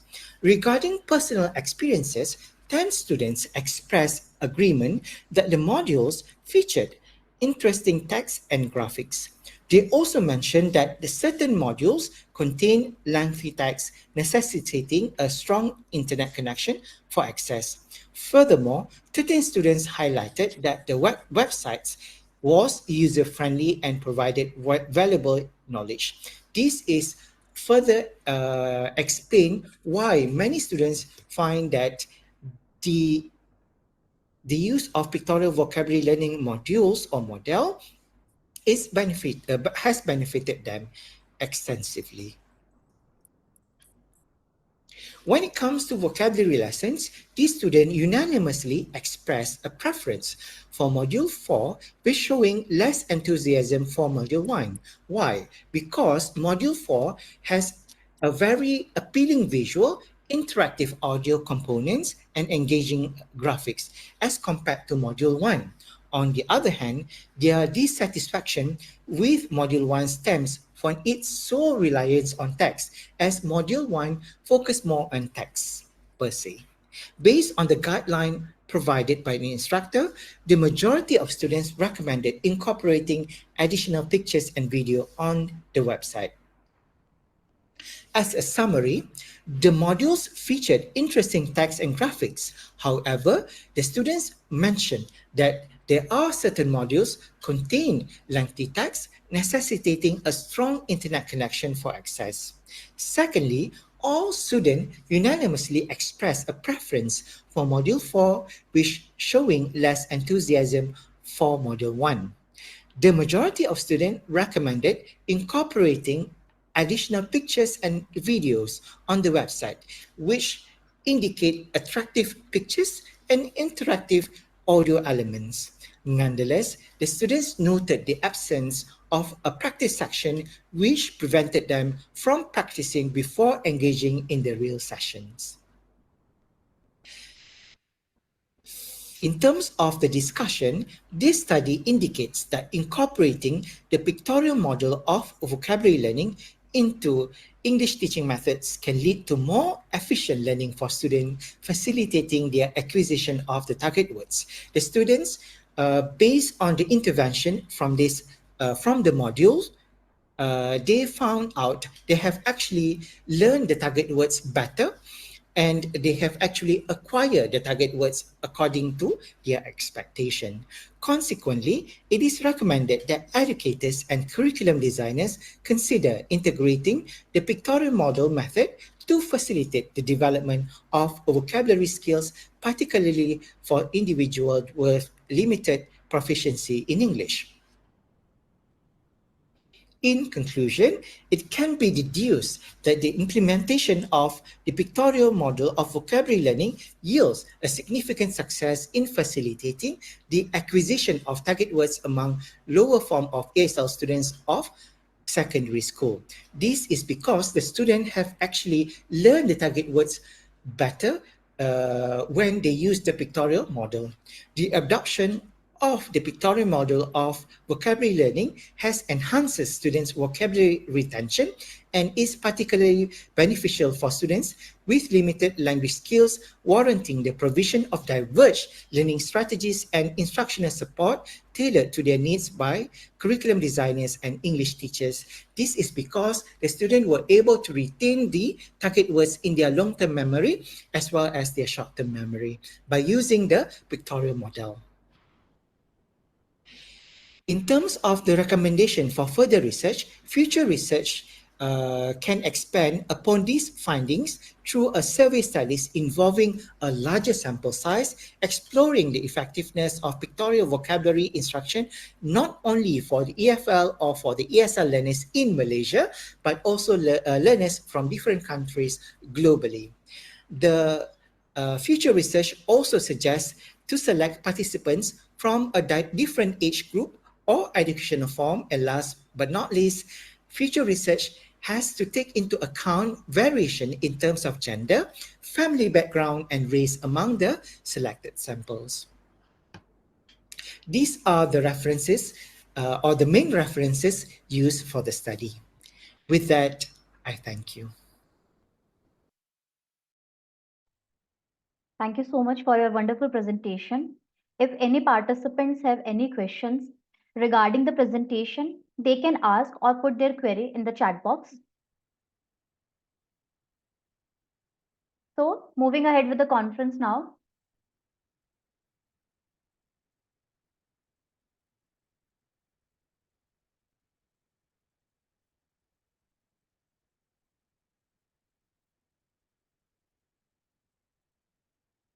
Our next presenter for the conference is Lê Thi Thuong, Department of Education Quality Assurance, Hanoi University, Vietnam, and her topic of discussion is or presentation is designing a model to ensure quality management of science and technology for autonomous institution in Vietnam based on the impact of quality assurance in education. I would like to request to the participants to read the abstract from the screen.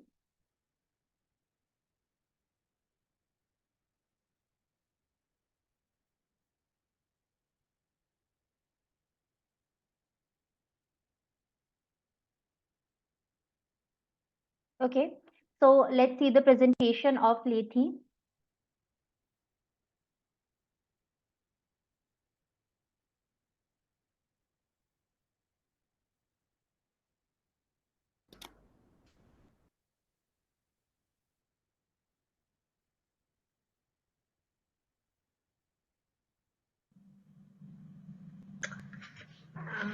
Hello everyone, I'm Lady Thơ. I come from Hanoi University, Vietnam.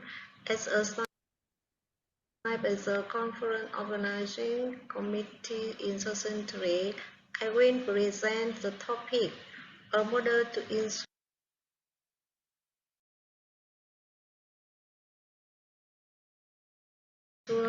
quality management of the science and technology for autonomous institutions in Vietnam.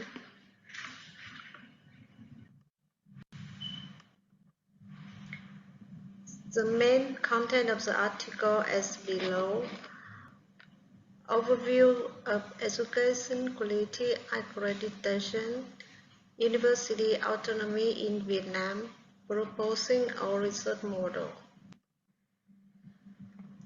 First of all, I want to tell about the impact of education quality accreditation. Educational quality assessment bring about positive effects as below. Creating conditions for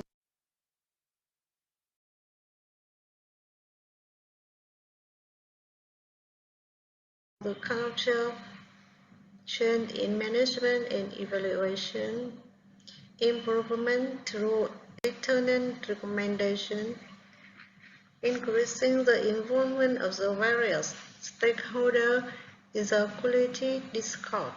A certain assessment standard requires the participation of different stakeholders in the decision-making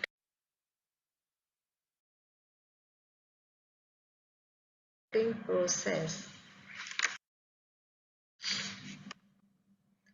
However, educational quality assessment bring impact as below. Resistance, costly and time-consuming nature, causing in question. Some scholars view it as a control measure, although as a result, quality assessment contribute to the raising our need.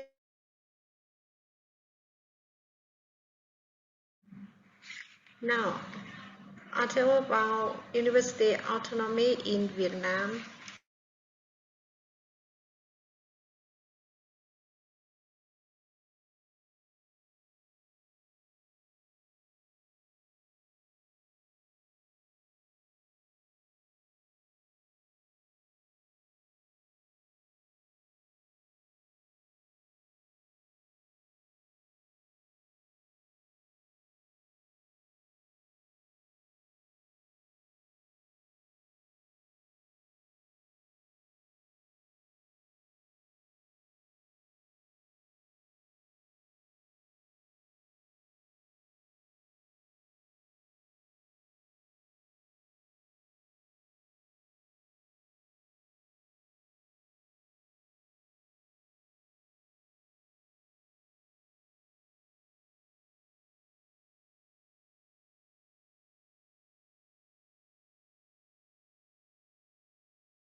Hi, may I know what happened to the presentation?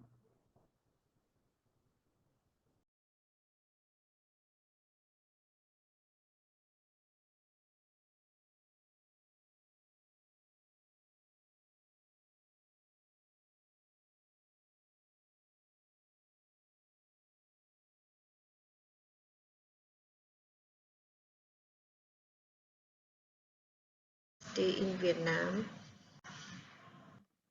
is a below. Independent variable includes strategy.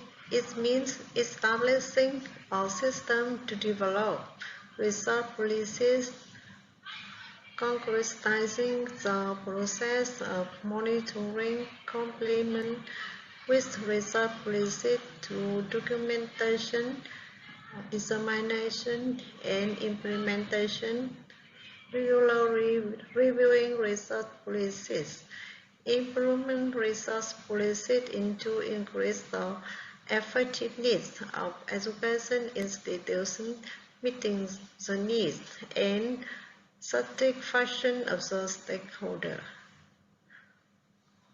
Function is mean establishing a system for directing, operating, implementing, monitoring, and reviewing research activities.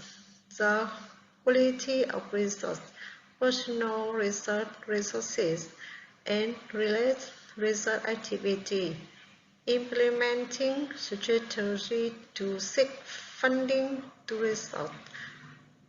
Promoting research, scientific innovation, collaboration, and advanced research to achieve the vision and mission of the educational institution, using performance indicators commonly used to evaluate the quantity and quality of research.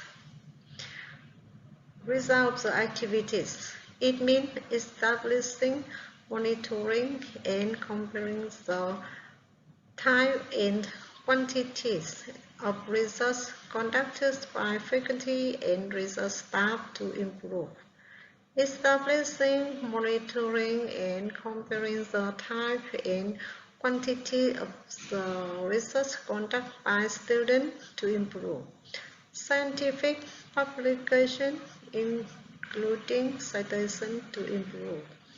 Research results, including intellectual property assets to improve. Establishing, monitoring, and comparing funds for a type of research activity to improve.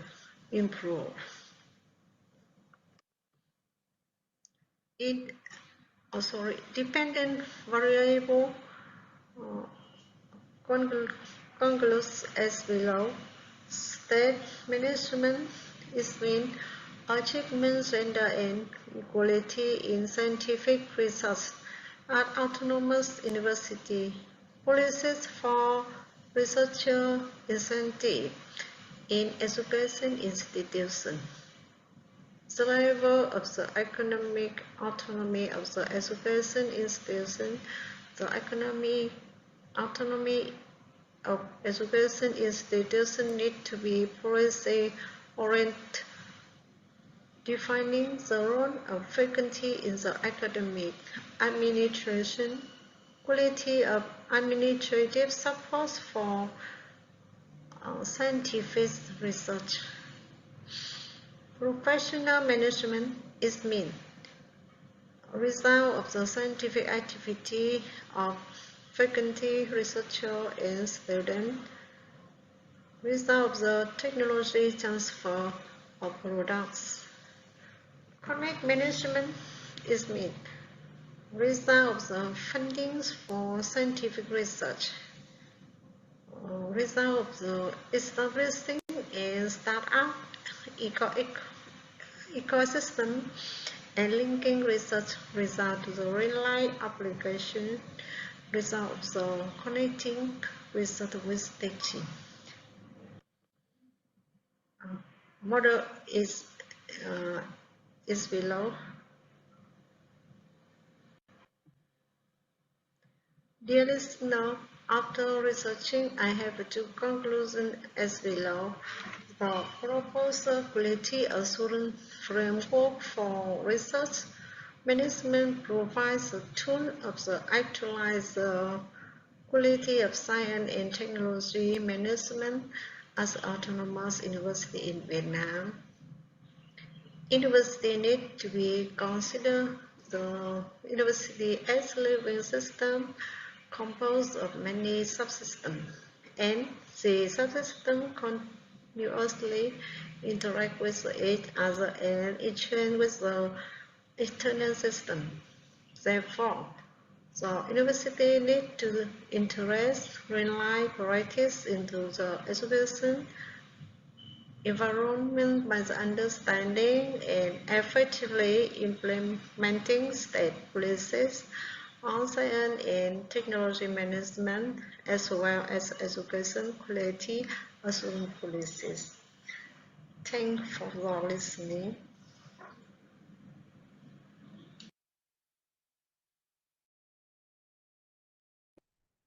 Thank you for watching the presentation. So I would like to ask all the participants if they have any query or questions, they can put in the chat box. Now, moving ahead with the conference.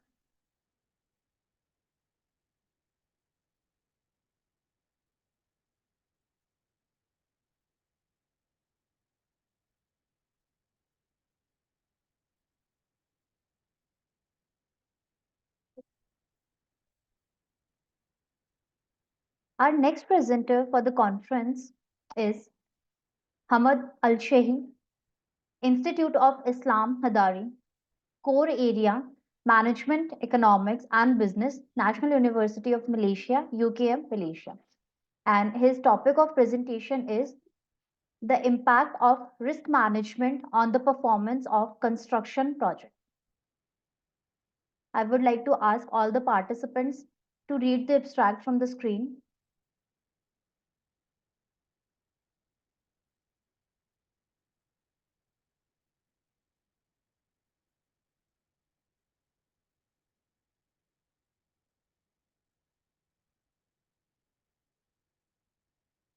Let's see the video presentation of Haman.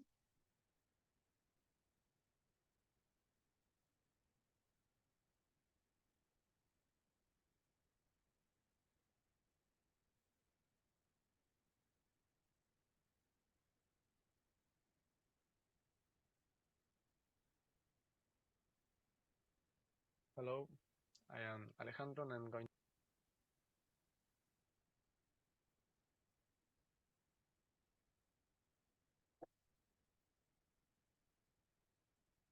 There is a technical glitch. Please provide me a moment.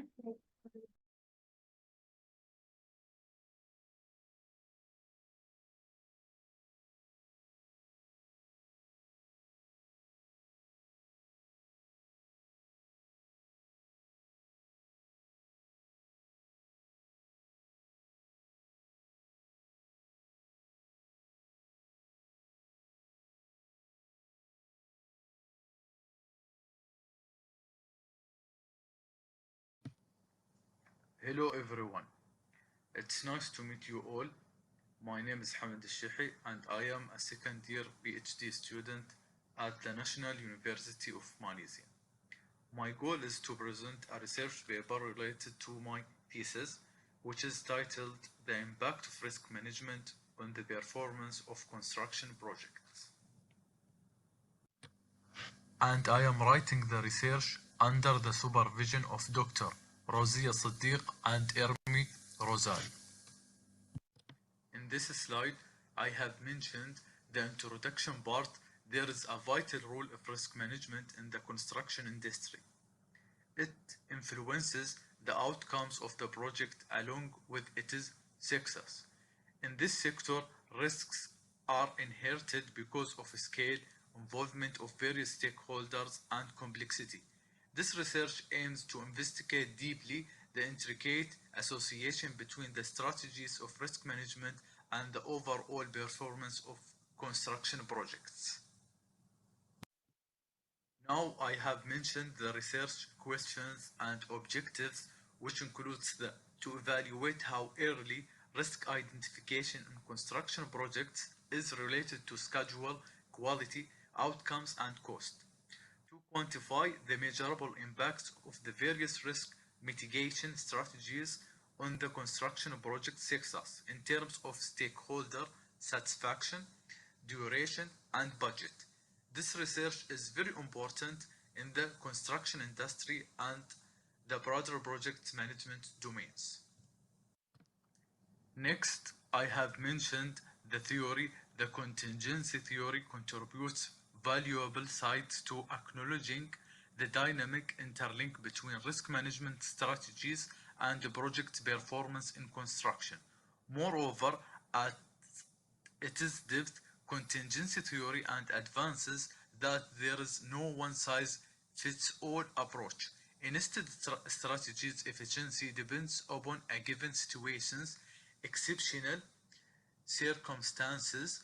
This theory becomes especially imperative in construction projects where unpredictability is ingrained. Slide 5 shows the agency theory and resource dependence theory. The agency theory offers a varied view of the risk allotted amongst project stakeholders in the construction industry. Moreover, within the difficult web of interlinks ingrained in construction projects, the allocation of risk, while the resource dependency theory contributes valuable insights into interlink and interdependencies amongst project stakeholders in the construction course by impacting the implementation. In this slide, I have mentioned the complexity theory provides an essential view in improving and managing risks within the difficult web of complex construction projects. Complexity theory generally asserts that systems such as construction projects are characteristically dynamic and incorporative. This assessment delves into how including the aspects of complexity theory can increase risk management methods by understanding and answer the ever-changing project environment. Next, this study is based on a deductive research approach. It uses the existing theories and models along with the empirical findings presented in scholarly articles. The research design adopted in this study is a systematic review of existing literature. It aims for a structured and thorough investigation into risk management in construction projects. The data for the completion of this paper has been collected in systematic retrieval of the secondary data. So the findings underline the necessity of the contingency theory in recommending adaptive risk management strategies, especially customized to the complexities of construction projects. The findings assert the higher depth of agency theory considering risk allocation within the construction area. The examination upholds the relevance of resource dependence theory, especially its significance on stakeholders' interdependence in the area of construction industry. The exploration of risk management in projects related to construction highlighted a rich delivery woven from a synthesis of practical insights and theories. A convergence of real-world application and theoretical frameworks lies at the heart of this discourse. This exemplifies a symbolic association that can shape and redefine the practices related to risk management. In this slide, I have mentioned the conclusion and recommendations. In the ever-changing construction sector, effective risk management emerges as a cornerstone of the project success. This study accentuates the significance of the adaptive strategies finally tuned as per the project's requirements, transparent communication that bolsters unity among the stakeholders, and continuous learning regarding ethos. To optimize the risk in construction industry, practitioners must prioritize several key strategies. Firstly, cultivating a culture of adaptability is vital. Finally, the study's implications carry far-reaching prominence for different stakeholders in the construction industry. The practical implication, such as project managers, can include the identified theme to refine and gain their risk management practices.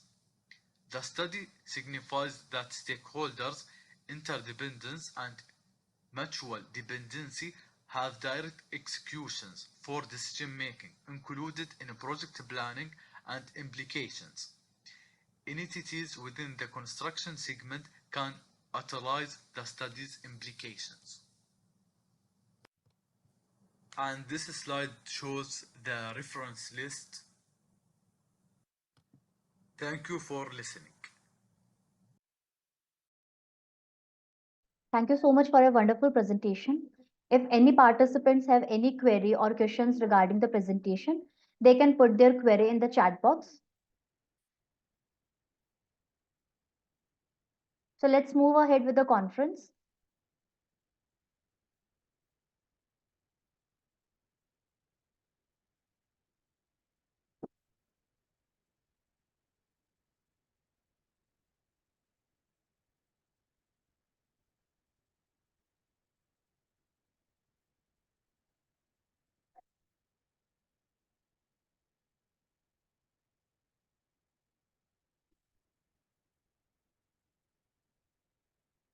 So our next presenter for the conference is Chen Yin Kuo, Department of Design and Marketing, Sangfang Design University, Kaohsiung, Taiwan. And the topic is business strategy, accounting, conservatism, and tax aggressiveness. I would like to request all the participants to read the abstract from the screen.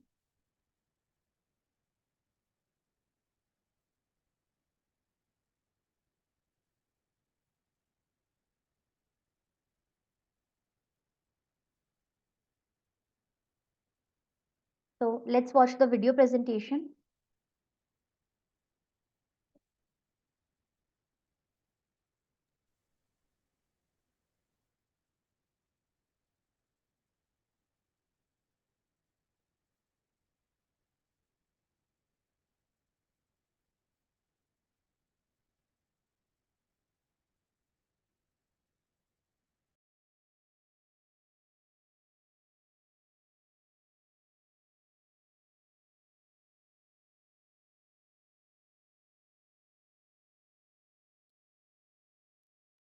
You're not audible, your voice is not coming properly.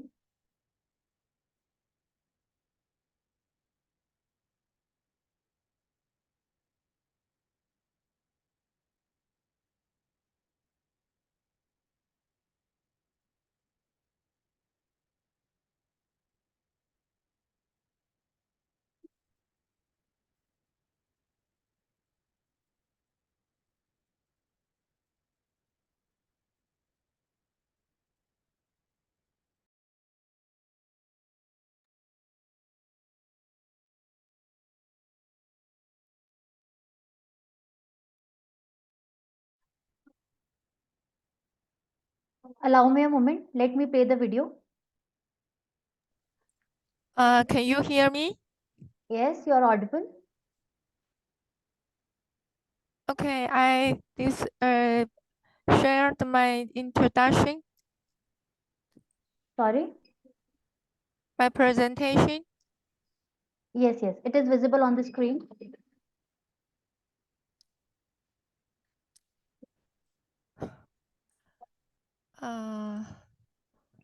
Okay. Let me play the video on your behalf. Allow me a moment. Can you see the screen? Yes, yes. Okay. I'm Daphne. My title, my is Business Strategy, Accounting Conservative and Tax Aggressively. Extending previous research, this paper studied the relation between the business strategy and the accounting conservatism, as well as the strategy and the tax aggressive, and investigate the effect of the both strategy and tax and the tax and the tax aggressive, which has not has been started. Our result find that the first prospector conservatism, which has not been studied, our result show that the first as more tax aggressive and more accounting conservative than the vendors. Second, the positive effect of the business strategy on accounting accounts breeder and become the stronger through the increasing tax aggressive. Prospector companies with more tax aggressive are more the conservative than the dissenters with less tax aggressive. The third, the effect specs by the three hypotheses in high technology, the first are stronger than those in traditional ones. The fourth, finally, this paper confirms the role of the tax aggressive in driving the association between the strategy and the conservative accounting. For the practical implication, our results are similar to US first in the literature. Implied later, the particularly of the Taiwan companies may similar to US. The first one, the introduction, that this paper first first question whether prospector strategy companies are more tax aggressive than defenders ones. So we established the first hypothesis H1. Then we started the second question, whether the prospector strategies companies displayed greater levels of the accounting conservatism than the vendor. So we developed the hypothesis H2. Finally, we propose the third question, whether a prospector strategy company with more tax aggressive adopt a greater level of the accounting conservatism. So we contrast the finally hypothesis H3. This is my three hypotheses. The first, prospector strategy companies are more tax aggressive than the vendor strategy ones. H2, the second hypothesis, prospector strategy company that displayed a greater level of accounting conservatism than the vendor ones. Finally, the three hypotheses, prospector strategy companies with more tax aggressive displayed a greater level of conservatism than the vendor ones without less tax aggressive. Our research design, our sample contained all the first year's observation, including Taiwan first listed on TWSE. We use the factoring method to obtain the final sample of 17,220 per year observation. Contained to subsample high technology and the traditional industry. The former contained 424 first for ad industry. The in traditional industry, the contained 437 first. Our empirical model, the first, we test the hypothesis H1 by using equation 1. We test the hypothesis H2 by using equation 2.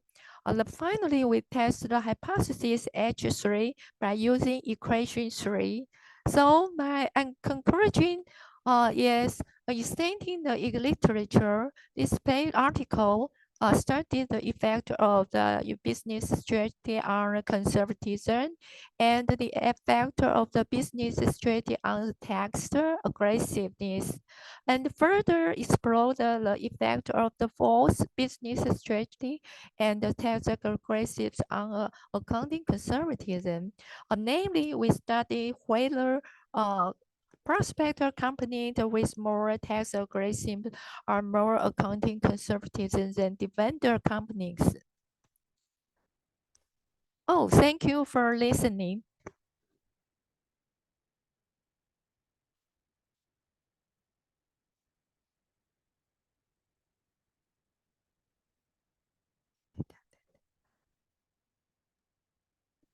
Thank you so much for a wonderful presentation. If any participant have any queries or question regarding this presentation, they can put their queries in the chat box.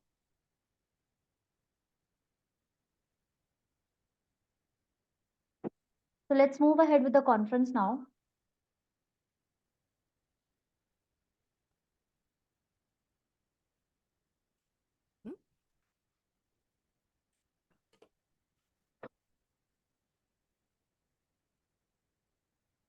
Hello. Yes. Yeah. Sorry. I have to present my article. Am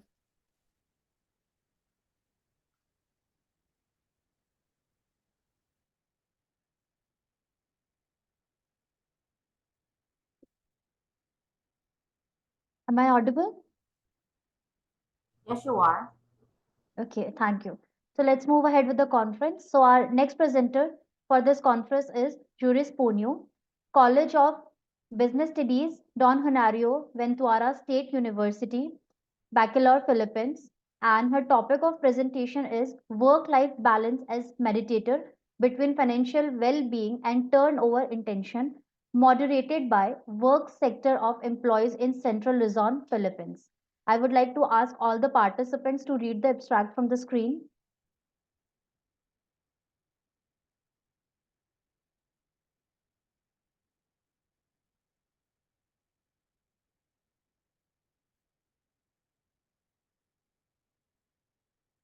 Let's move ahead with the presentation of Juris Ponyo.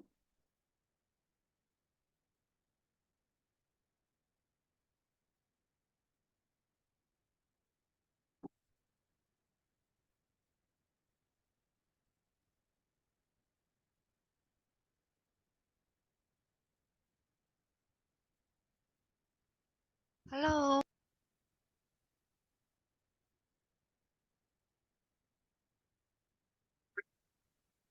Mabuhay! A pleasant day to everyone. My name is Dr. Juris Calas Ponyo, and I am here to present my research paper entitled Work-Life Balance as Mediator Between Financial Well-Being and Turnover Intention, moderated by Work Sector of Employees in Central Luzon, Philippines.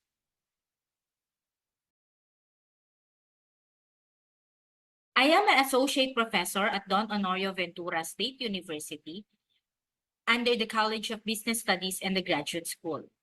This university is located in Central Luzon, Philippines. In the same university, I am also a research specialist, and for my education, I had my PhD in management.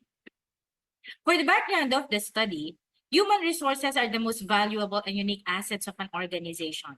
Employees' brain power is considered as one of the finest possessions of every organization for future financial survival. They play a key role in any business formation, and therefore there is a need to provide an enabling environment at all levels to attain the stated objectives and goals of the organization. The increasing demands between work and home are becoming a major concern for employees in recent years. Aside from this growing challenge on work-life balance, today, employees are more stressed about money than ever. The uncertain economic situation and financial crisis have thrust money woes to the top of the mind of most. Past studies provided evidences that the state of financial well-being of employees can affect their lives physically, mentally, and socially, which can result in their work performance. Another global phenomenon of interest to researchers and organizations in various economic sectors include turnover intention. Studies have shown that high employee turnover intention has negative consequences on overall performance and productivity of organization, whether it be public or private. For the research gap, few studies have been noted concerning government employees, especially in my country. Also, limited studies have been found connecting financial well-being and work-life balance, as well as financial well-being and turnover intention. In addition, since the study includes both public and private employees, the possible moderation of work sector between the variables was evaluated. Therefore, this study contributed significantly to the existing body of literature and among government agencies, as well as private entities suffering from higher turnover rates. The general statement of the problem was to assess the mediating effect of work-life balance on the impact of financial well-being on and turnover intention. In addition, there are 5 specific problems. First, is work-life balance affected by financial well-being? Second, what is the effect of financial well-being to turnover intention? Third, how may the work-life balance affect turnover intention? Fourth, can work-life balance mediate between financial well-being and turnover intention? Fifth, can work sector, public or private, moderate between the variables? For methodology, quantitative research design, specifically predictive approach, was used. For the respondents, employees in the public and private sector in Central Luzon were considered, in particular those who belong to millennial generation. Certain criteria were used in choosing the respondents. Minimum sample size of 100 was required using inverse square root method, but for this study, a total of 220 respondents were considered. For the survey instrument, it is composed of 4 parts. First, demographic profile. Second, financial well-being. Third, work-life balance. And fourth, turnover intention. Here is the sample size computation using inverse square root and gamma exponential method. The reliability and the validity of the instrument was also measured. For the reliability test results, the instrument was found to be reliable since the composite reliability and Cronbach's alpha value were greater than 0.70. For the discriminant validity, as you can see, the figures in red in diagonal, the values are greater than the values in correlation to the other construct. So we have 0.727 for financial well-being, 0.547 for work-life balance, and 0.741 for turnover intention. For the HTMT ratios, which checks if the items are not confused by the respondents, it was found out that given the values which are greater than 0.85, the values indicates that the items in the questionnaires are well understood by the respondents. For the full collinearity VIF, the values of 1.377, 1.406, and 1.503 for financial well-being, work-life balance, and turnover intention, respectively, they are all less than 3.3, which implies that there is no common method bias that exists in the study. For the factor loadings, so each variables, the indicators were computed for the factor loadings. As you can see, the factor loadings for financial well-being, they are all greater than 0.50. For work-life balance at the middle, all the indicators have greater than 0.50 factor loadings. And for the turnover intention, again, the indicators for turnover intention, they are all greater than 0.50. And the cross loadings are actually lower. For the next part, we have the results and discussion. The first part has something to do with the socio-demographic profile of the respondents. The table shows that the respondents are composed mainly of female 70% and 61% single and 45% with or having 1 to 2 qualified dependents. For the model fit and quality indices, since this is structural equation modeling, the p-values for AP, CARS, and AARS, they are all equal to or lower than 0.05. So meaning the model is fit for AP, CARS, and AARS. For AVIF and AFVIF, the values must be equal or lower than 3.3. In this case, the values are 1.287 and 1.283. And these are less than 3.3. So the model is fit for AVIF and AFVIF. For the 10 and house GOF, so the explanatory factor or explanatory power of 0.415 connotes large. So large if it is greater or equal than 0.36. For the last three indices, the SPR, RSCR, and the SSR, they reflect multiple aspects of causality assessment. Looking at the indices, the model appears to be causality correct. For the first one, it is acceptable if it is greater or equal than 0.770. Ideal if 1, and the value is 0.833. In the case of RSCR, the value is 0.994. Acceptable if greater or equal than 0.9. For the SSR, the value is 1.00, which can be assessed as acceptable if the value is greater or equal than 0.70. For the hypothesis testing, there are 5 hypotheses. So HA1, financial well-being significantly affects work-life balance. HA2, financial well-being significantly affects turnover intention. HA3, or the third hypothesis, work-life balance significantly affects turnover intention. And HA4, work-life balance significantly mediates on the impacts of financial well-being and turnover intention. All four hypotheses are supported since the p-value are less than 0.01. However, for the fifth hypothesis, which is work sector significantly moderates between the variables, the p-values are greater than 0.01. We have 0.40, 0.40, and 0.47, which means that hypothesis number 5 is rejected or is not supported. Now we proceed with the model. So here are the parameter estimates of the model. So given the model, so we have financial well-being, work-life balance, and turnover intention. So with the p-values less than 0.01, meaning the hypothesis, the 4 hypotheses were supported. For the conclusion, financial well-being significantly affects work-life balance with medium effect. Medium effect is also noted for turnover intention as it affects financial well-being. It is being affected by financial well-being.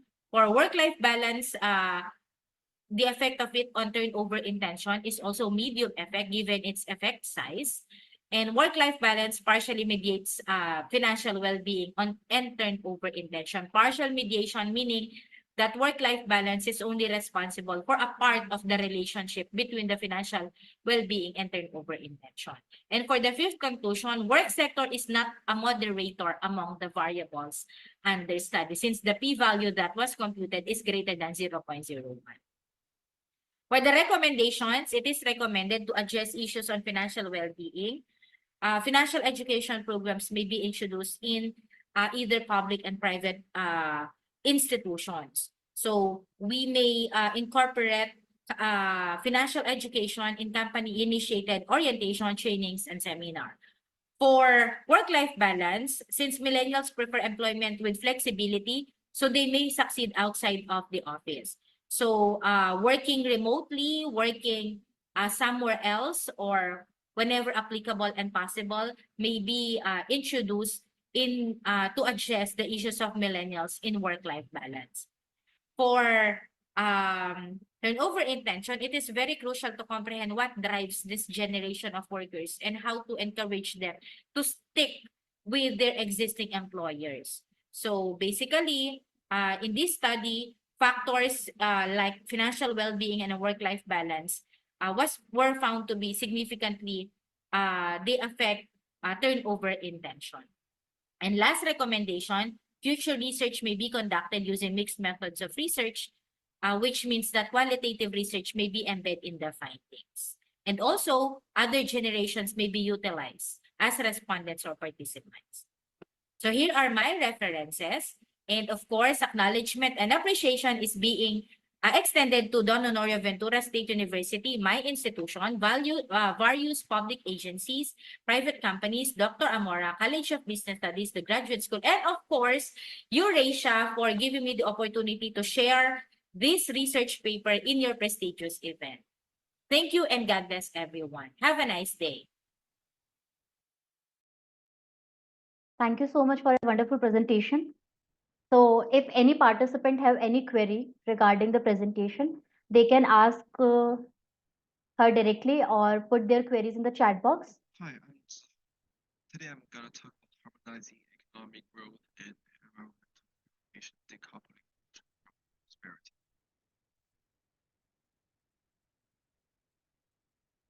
First, I'm going to talk about abstract.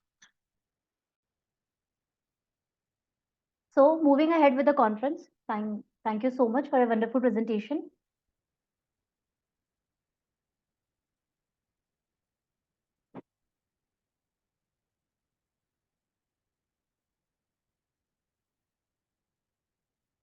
So our next presenter for the conference is Serban Alexandru Stensico, Faculty of Law, University of Bucharest, Romania.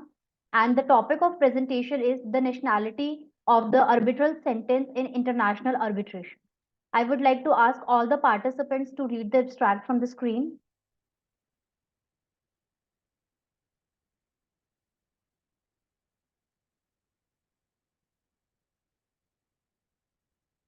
Due to some unforeseen circumstances, he is unable to join the meeting. I would like to introduce the co-author, Ana Maria Demfote, Faculty of Law, University of Bucharest, Romania, and the topic is the nationality of the arbitral sentence in international arbitration. I would like to ask Maria to present the presentation. Hello, thank you. I will present for me and Mr. Stanescu. I will share the screen now. Hopefully it works. Yes, thank you. Can you see my screen? Yes, your screen is visible. Okay, perfect. Thank you very much for confirmation. Well, hello everyone. I will present you today our paper, The Nationality of the Arbitral Sentence in International Arbitration. A few words about ourselves. For me, I'm a PhD candidate at the University of Bucharest in private international law and also a national judge in Bucharest. And the co-author or the main author of this paper is Mr. Șerban Stănescu, who is a professor at our University of Bucharest in private international law, and also a lawyer in the Bucharest bar. We will talk today about the nationality of the arbitral sentence in international arbitration, and we will emphasize that in case of international disputes resolved by means of arbitration, the cross-border effects of the awards are essential for the parties. At first glance, these awards are assimilated to the national court judgments of the state where they were pronounced and are considered foreign court judgments in any other states. Nevertheless, in some cases, the links between the arbitral procedures and the place of pronouncement of these awards are weak or even non-existent, which raises serious doubts over the ability of this specific place to determine the nationality of the arbitral award. For the purposes of this of the present research, the internationality of arbitration is related to the presence at the level of the legal relationship in dispute of at least one element of foreignness. This particularity leads to the conclusion of the arbitration by an award which may be enforceable also on the territory of a country other than the one where it was rendered. For example, if the debtor has enforceable assets in a foreign country, or if in another country, the losing party would try to have the situation reviewed through the new judicial procedure. Under these circumstances, at least the following two legitimate questions arise. Can an arbitral award rendered abroad be enforced in Romania? And can an appeal be lodged in Romania against an arbitral award rendered in a foreign country?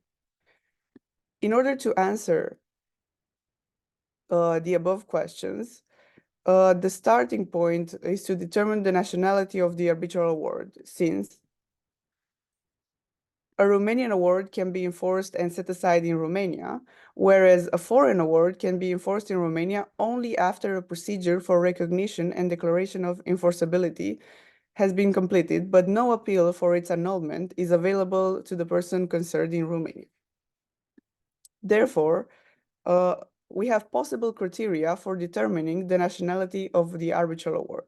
We have the first criterion, which is an objective one, a concrete, a geographical criterion, respectively, that the award was pronounced on the territory of a state other than the state where the recognition or enforcement is sought. The second criterion is a subjective one, an abstract criterion, as it provides that the award must not be regarded as national on the territory of the state where recognition is sought. The criterion is particularly relevant in ad hoc arbitration, where the place of arbitration becomes unidentifiable because of the possibility for arbitrators to communicate with each other remotely. We consider that this criterion may be also relevant in a situation where the arbitral award was rendered abroad, but does not present relevant elements of foreignness other than the place of rendering. Let's take a look at the legal instruments that are available. First of all, it is important to mention that even though Romania is a member of European Union, here we have no EU regulation applicable. And this solution is justified by the wide acceptance of the New York Convention adopted in 1958. So therefore, the important regulations available are this New York Convention, which was ratified by Romania in 1961, and the Romanian Code of Civil Procedure. In what concerns the relationships between these two legal instruments, the legal provisions contained in them allow to the conclusion that the more favorable law, the meteor lex, applies.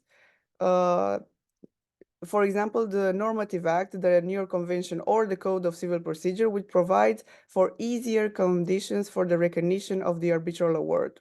In practice, however, the grounds for refusing recognition or enforcement laid down in these two rules two set of rules are currently similar, so Meteor Lake's rule is not very relevant.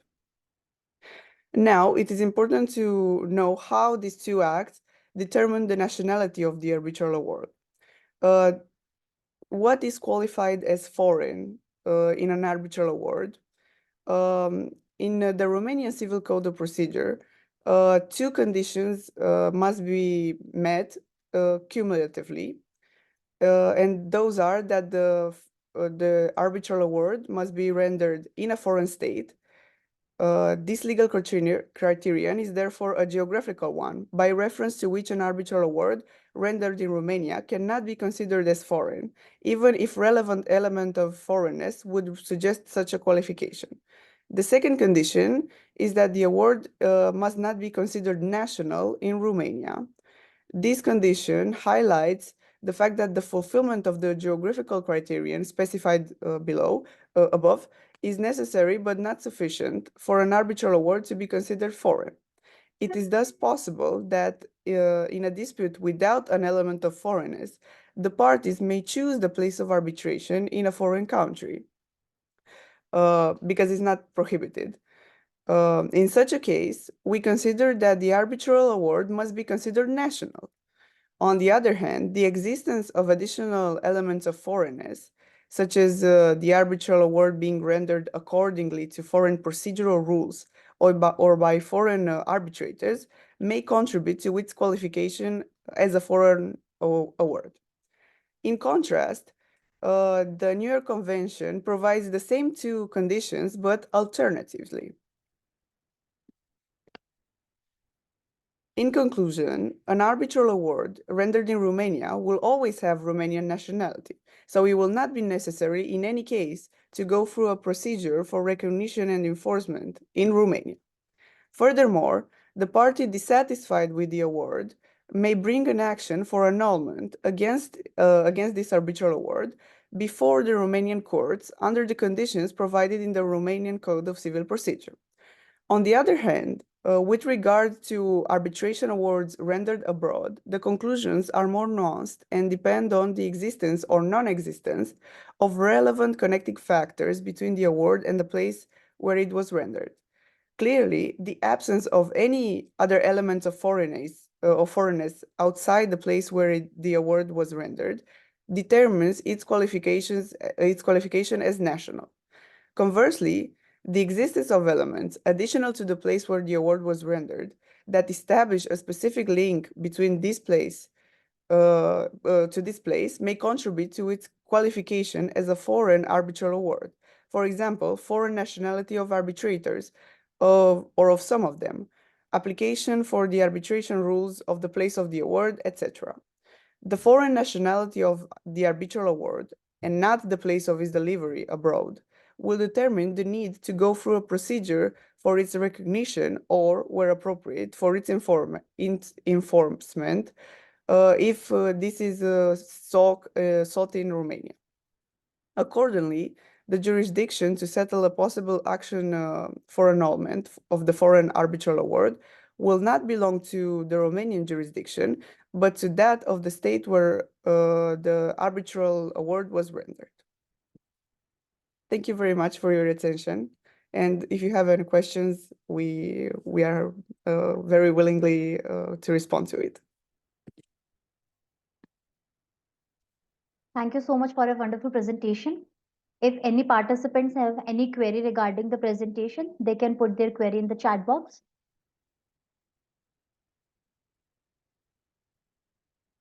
Okay, so moving ahead with the conference now.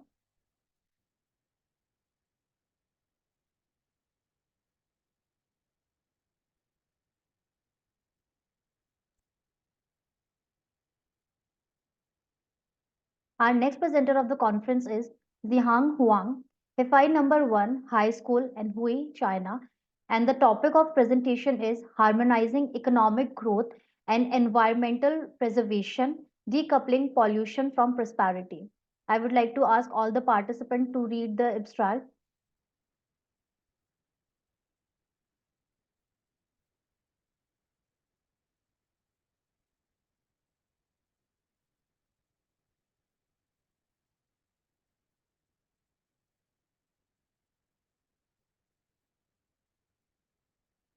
Okay, let's see the video presentation.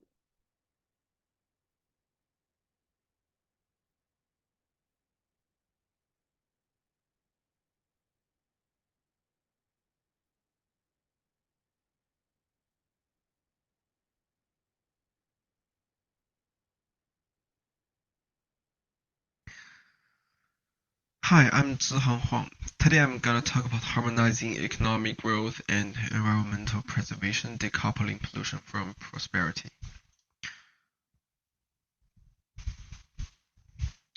First, I'm going to talk about abstract. Environmental pollution and climate change effects being experienced by present global populations can be attributed to the economic growth. With the increase in industrialization, the generation of waste without proper treatment and disposal has resulted in polluted air that risks the health of the population. It has also resulted in increased global Earth temperatures, which have in turn affected the agricultural productivity of the Earth, a primary source of livelihood for human populations. Despite these great consequences, there can be a harmonious existence of economic growth and reduce environmental pollution through decoupling. Government efforts are critical in the implementation of decoupling efforts, with their commitments expressed through policies and legislations. So, let's start from the introduction. Human population depends on clean environments for optimum living conditions. Where pollution exists, the quality of life is compromised. Climate change fueled by environmental degradation can be linked to the global health burden, as environmental ecosystems are responsible for the food we eat and the water we consume. So there are many different kinds of pollutions. For example, the water pollution, the air pollution. The unsafe water results in inadequate sanitation and hygiene, contributing to health issues that drive morbidity rates high and affect the economic productivity within the affected zones. And the polluted air is harmful to plants, animal, and human life, as it threatens the efficiency of respiratory systems, increasing morbidity. So these effects are more nuanced for communities living in low-income zones, where pollution is rampant and higher climate vulnerability exists. Okay, let's talk about the economic risk. Firstly, climate change not only affects the visible temperature and precipitation aspects, but also poses a risk to the economic outputs of global populations. The Industrial Revolution of 18th century led to high manufacturing and economic activities that increased greenhouse gas emissions. These gases include carbon monoxide, ozone, and methane, which has resulted in a steady increase in the Earth's temperature of between 1.5 to 1 Celsius in the past 100 years, and has been projected to increase to about 1 Celsius by 2050. So a result of increasing temperatures has been recorded in disruptions of water security and worsened human health. Polar ice has been recorded to be melting at a faster rate compared to pre-industrial times, resulting in rising seawater levels. Coastal regions are now being inundated due to rising sea levels, which affects coastal populations and their ability to utilize arable lands for agriculture, impacting food security. In addition, dry soil cannot support tree growth, resulting in higher evaporation rates in oceans, compounding the greenhouse gas effect affects the food, water, and the general security of the global population. Then the population increase also pushes the climate change effect, reducing available land for agriculture or forests. Secondly, higher population concentrations in cities have increased the generation of greenhouse gases, which have affected the respiratory health of the populations. In addition to air pollution, population increase has resulted in land degradation. Land degradation results in reduced productivity of land due to erosion that scraps off the fertile soil layer, depositing the sediments in areas not suitable for agriculture, like water reservoirs. Economic losses due to degradation are linked to reduced agronomical outputs from previously arable land, as well as reduced areas for agriculture practice. An extended effect of climate change as a consequence of greenhouse gas effect and land degradation is droughts. Globally, the frequency and intensity of droughts is increasing. The high temperatures as a result of greenhouse gases increase aridity in dryland areas and have severe effects on the precipitation patterns, which drive the occurrence of droughts. Droughts affect livelihoods by affecting terrestrial ecosystems like plant growth and elemental biochemical cycles, especially the sensitive soil carbon and nitrogen cycles. In addition to droughts, another effect of climate change is flooding, which affects crop growth patterns. Flooding affects the soil abiotic and biotic properties, reducing soil productivity. For communities living along coastal and riverine regions, flooding events have huge negative effects on their well-being, as well as economic outputs. Poor populations, especially in slum areas located in these regions, are more affected by flooding because their incomes are directly affected by the weather, in addition to housing that is less protected during such events. The livestock growth and productivity are also negatively affected by climate change. The direct effect is on their health, growth, and reproduction, while indirect effects are due to the climate change effects on the pastures and crop feeds. In addition, livestock production is a leading cause of greenhouse gas emissions from agriculture, and therefore establishing a balance between productivity and environmental sustainability is an issue that requires attention from all stakeholders. So we're going to talk about the economic growth and the environment.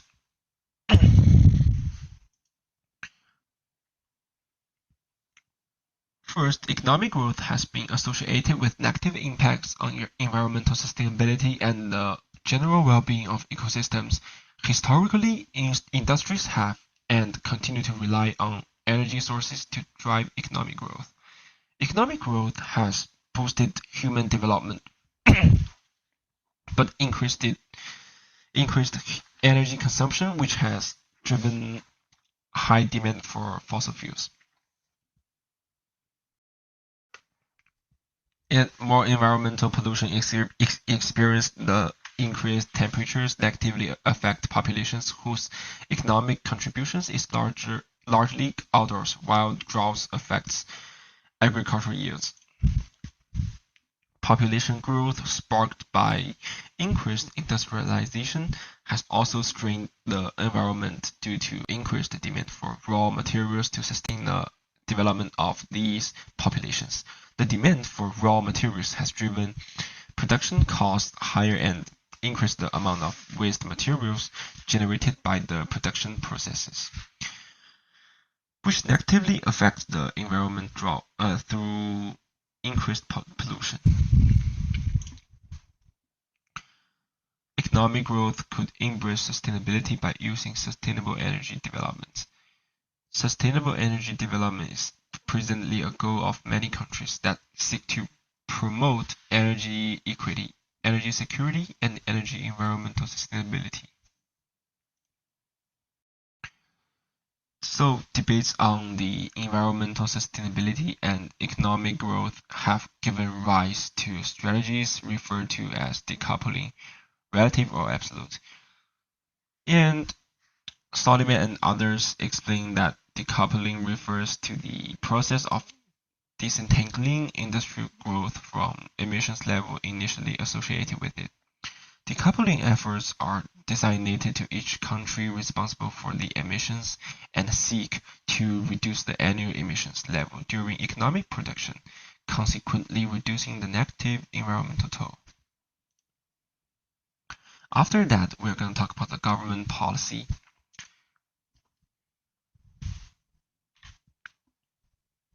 To begin with, the European Union has championed environmental protection and conservation measures through the European Green Deal. Established in 2019, the deal seeks to transform the European Union economies into resource-efficient economies. Some of the objectives of the deal include working to ensure no net emissions of greenhouse gas by 2050. Economic growth completely decoupled from resource use and ensuring that no one is left behind. Then the pollution prevention, we call this P2, is another initiative that targets sustainability and decoupling championed by the United States Environmental and Protection Authority. It is a framework that seeks to reduce, eliminate, and prevent pollution that at source before recycling, treatment, or disposal take place. There has also been an improvement in the management of municipal solid waste. We call that MSW to reduce the impact of plastics on the environment. In Europe, for example, recycling initiatives have been successful due to the stakeholder commitment to policy implementation, regulation, and tax penalties.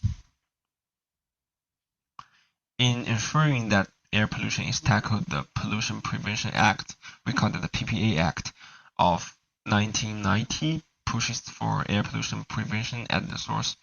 By ensuring that the reduction of waste at the source is more desirable than pollution or management control, the Act pushes industries, government, and the public to chase compliance and escape regulatory consequences like fines and closures.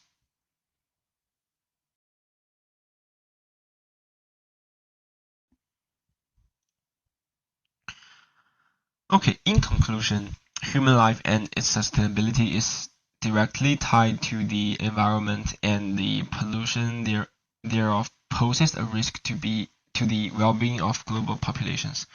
Large-scale pollution was first recorded during the onset of industrialization and with continued to industrialization. The scale of the production increased. Tackling climate change is a core responsibility of governments and stakeholders globally. Strides have been made across Europe and the United States, and the same can be replicated in other economies. That's all.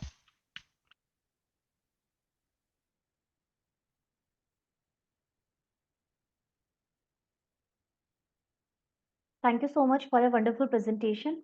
If any participants have any query regarding the presentation, they can put their query in the chat box.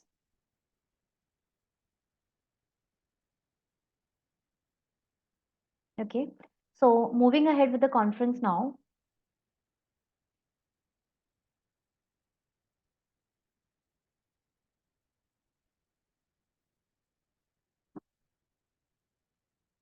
Our next presenter for the conference is Pablo Juan Cardenas Garcia, Department of Economics, University of Jaén, Spain, and the topic is Tourism as a Tool for Economic Development, Identification of Determining Factors.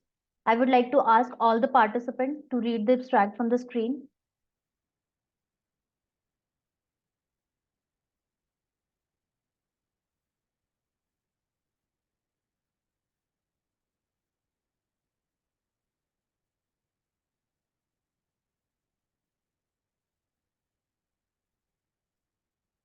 Okay, let's watch the presentation of Mr. Pablo.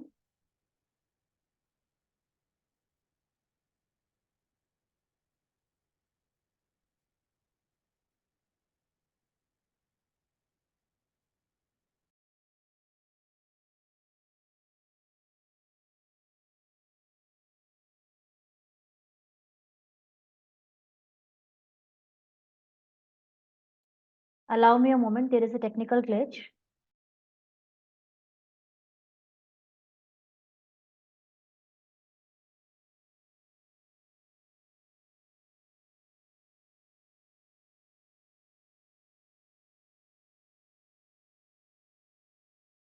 Hello, I am Alejandro and I'm going to present the work under the title Tourism as a Tool for Economic Development, Identification of Determining Factors, carried out with my partners Pablo Juan Cárdenas García and José Carlos Collado González from the University of Jaén. First of all, we need to introduce the importance of the tourism as instrument or tool of economic growth. We need to refer to the year 2002 with a preliminary work about the nexus tourism and economic growth by Balaguer and Cantavera Jordá, where TLGH hypothesis was born. Tourism can also be characterized as a tool that acts as a development of the quality of life and well-being of the populations. In summary, tourism is a tool for the economic and human development. Due to this, international organizations defend the idea that tourism is an element for other dimensions related with economic development, such as poverty or income inequalities in developing countries. Nowadays, the present entry has been generated that different questions that consider that the usefulness of tourism as a tool for this development, right? It's relevant to highlight the importance of taking on the characteristics and factors identified in the different territories of destination, which make possible the positive relationship between the variables analyzed. In this case, the positive relationship between tourism and economic development. Opposite to economic growth, the current literature lacks an appreciable number of empirical articles that analyze the relationship between tourism and economic development. With the nexus economic growth tourism, we can identify a lot of empirical works that analyze the empirical relationship from the point of view of the causality. As I said before, the opposite occurred with the nexus tourism and economic development, where we can find a lot of work, but most of them are theoretical. So the objective of this work is to carry out a review of those empirical works and the results regarding the relationship between tourism and economic development in order to define the factors or characteristics which condition the relationship between tourism and economic development.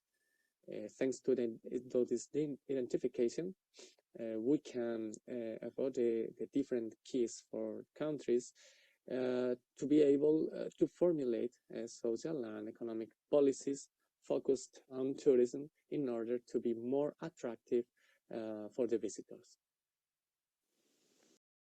In the literature, we can find two different blocks.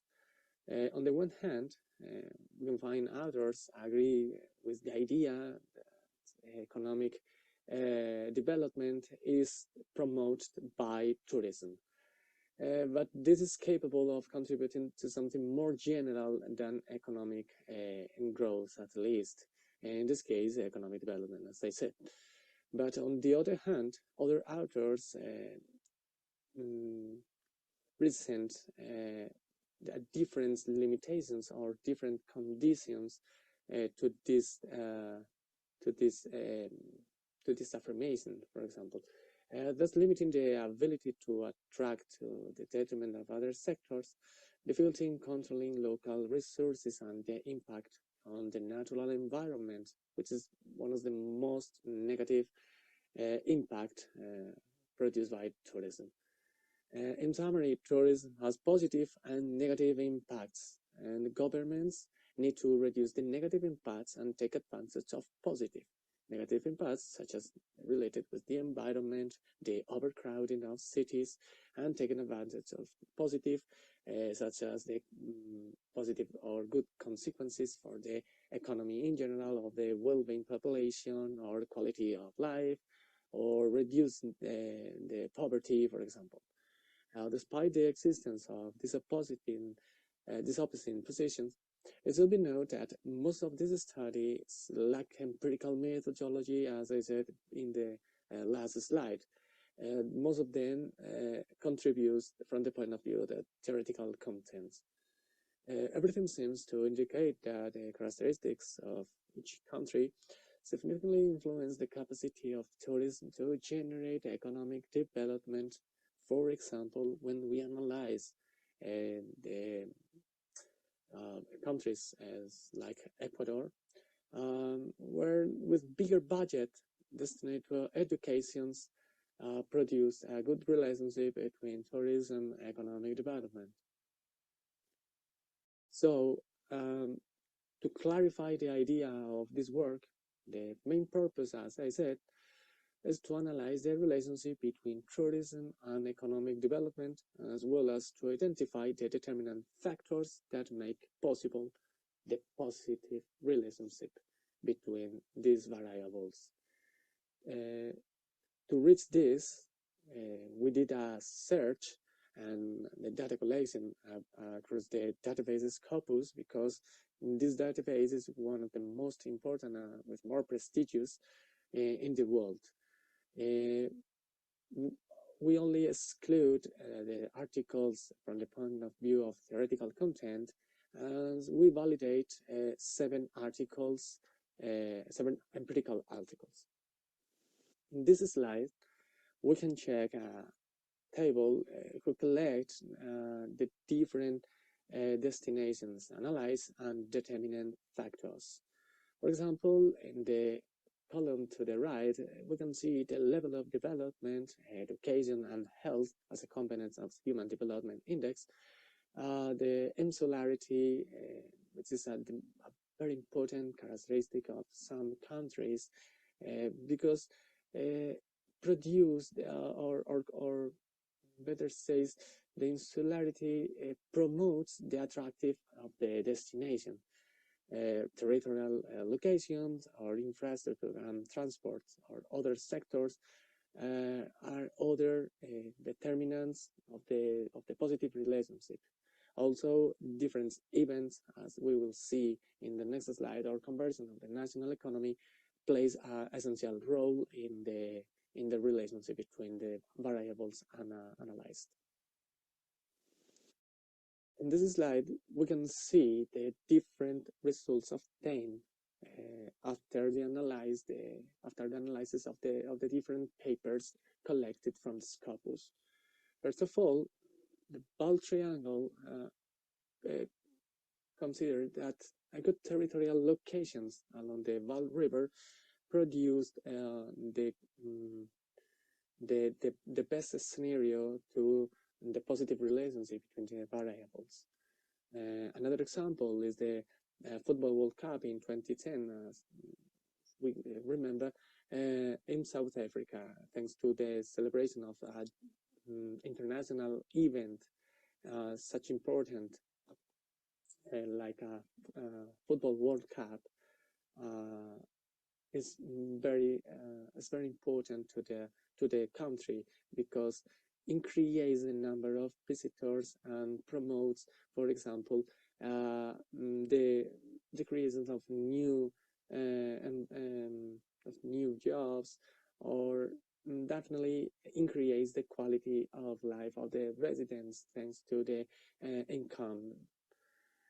Another example of the different determinants or factors is when we analyze 144 countries where, for example, quality of infrastructure trade in goods and service, age of the populations, electricity, production from oil, gas, and coal, different characteristics of the populations and geographic locations are collected in these papers as determinant factors to the positive relationship between tourism and economic development. Also, in the island of Aruba, the conversion of the national economy into an oil industry with a tourist-oriented nucleus having the highest standard of living. Another example we can see in Nicaragua, South American countries, due to the insularity or, for example, the level of educations. And lastly, the case of Pedrana, where the destination area must have easy access. So infrastructure and transportation is essential to produce an attractive scenario for the tourists. To close the presentations, we resume with the conclusions obtained after the analysis the different papers about the relationship between tourism and economic development in order to identify the different factors or determinants that plays an essential role in the analysis in the relationship. Sorry. In the existing literature on tourism has focused mainly on studying its relationship with economic growth. So the study of economic development and tourism and including the factors is not very standard. And on the other hand, and with regard to the economic development, the volume of work is much smaller, with more theoretical research predominating. There's not a common result. However, this work has carried out a review of different articles, identifying the different conditions and circumstances that occur in the territories to obtain a positive relationship between economic development and tourism. Following this line, the geographical location, the policies to support tourism and economic activity, or the possession of coastal area, the highest standard of living of the populations, to be qualities that benefit countries in order to increase socio-economic development. Finally, a general conclusion can be drawn regarding economic development.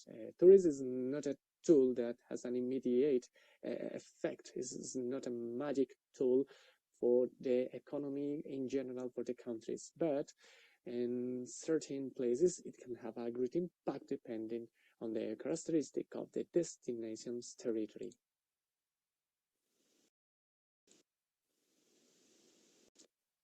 Thank you very much for your attention.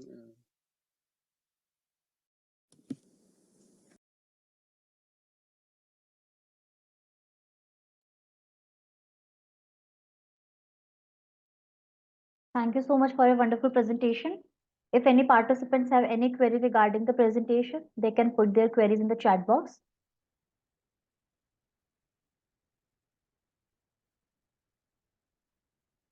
Okay, so moving ahead with the conference now.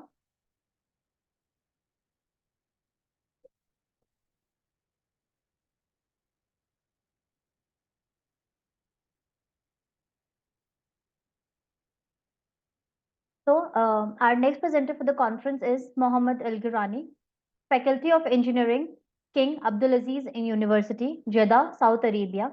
And the topic of presentation is how non-curricular arts are used to strengthen the social status of engineers. I would like to ask all the participants to read the abstract from the screen.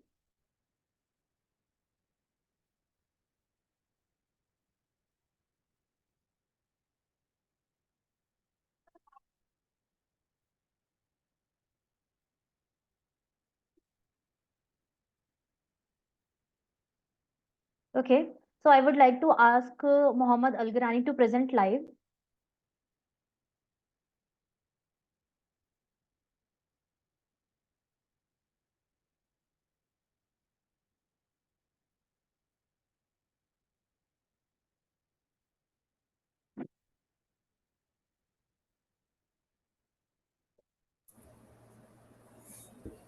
Hello, everyone. Is it clear?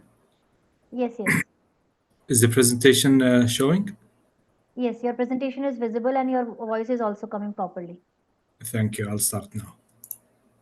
Thank you. So, hello, everyone. My name is Mohamed El Garni. I'm an associate professor at King Abdulaziz University.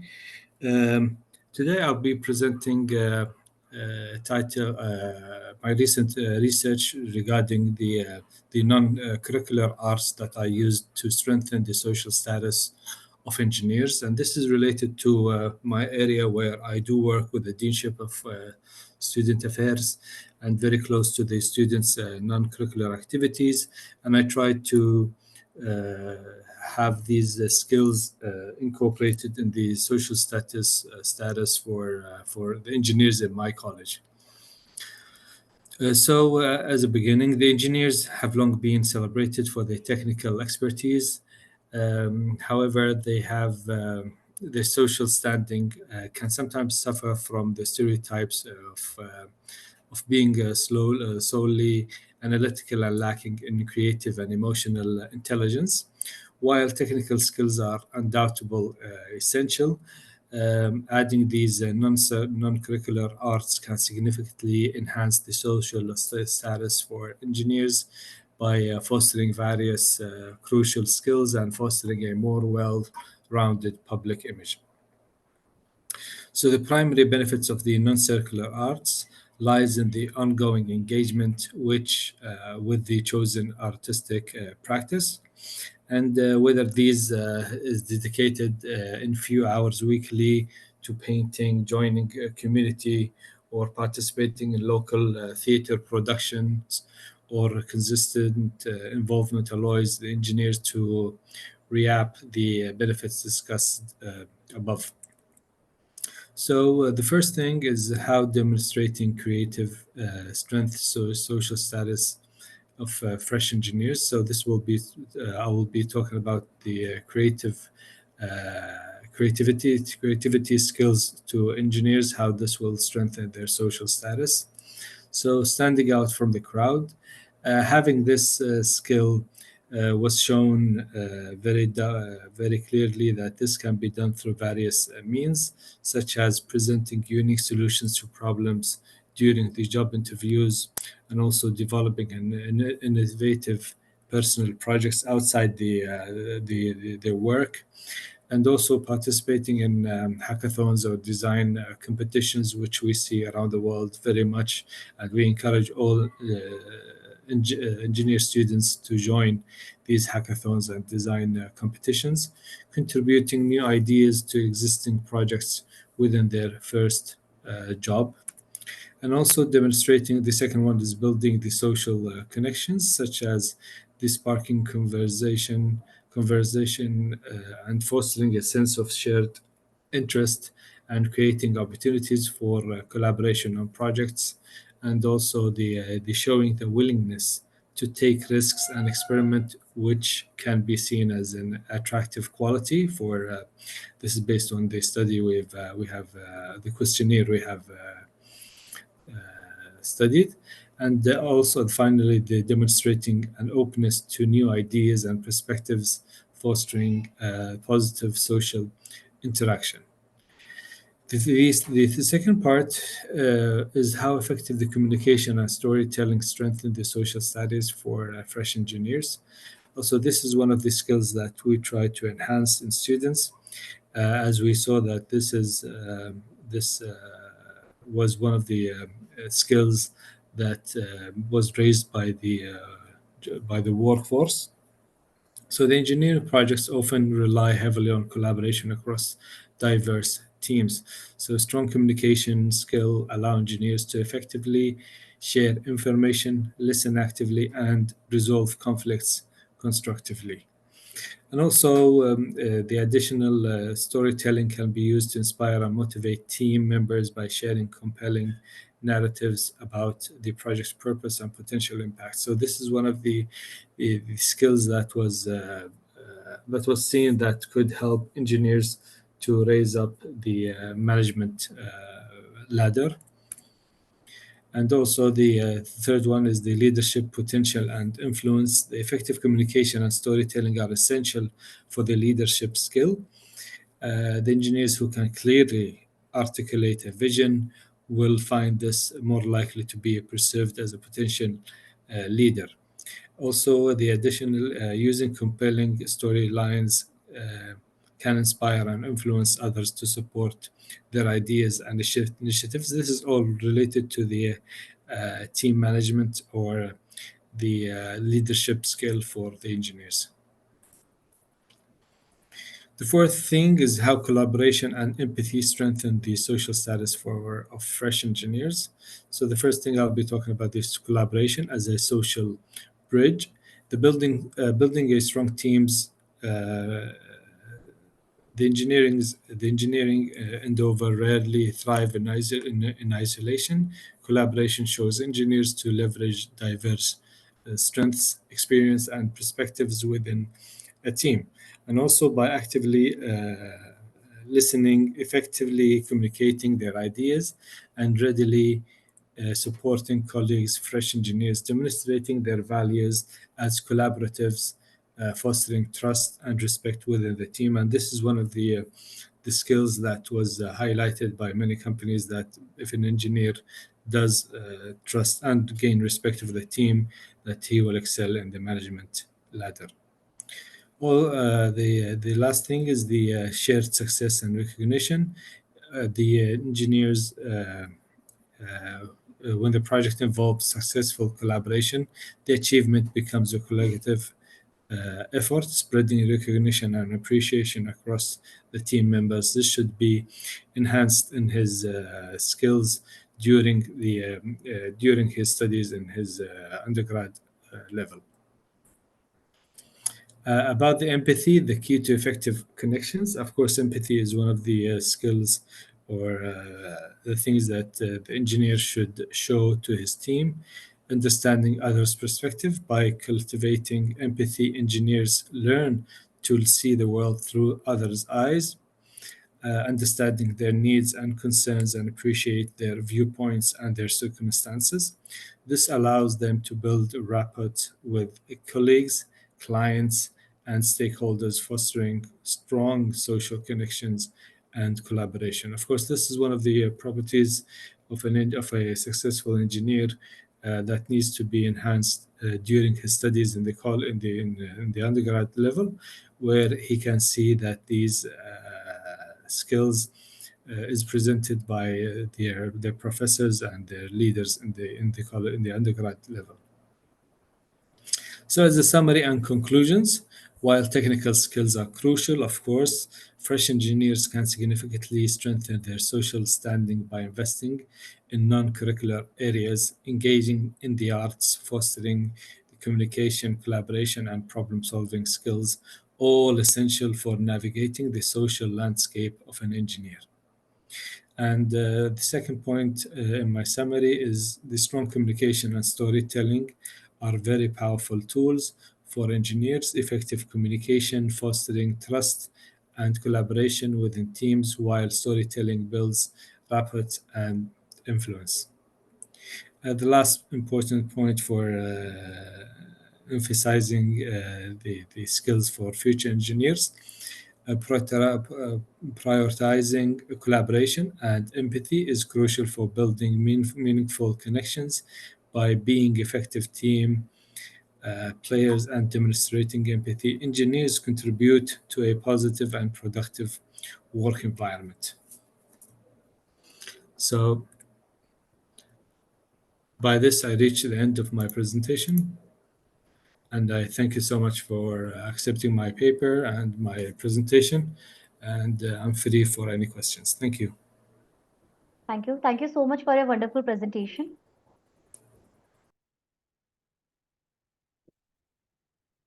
So if any participants have any query regarding the presentation, they can put their query in the chat box.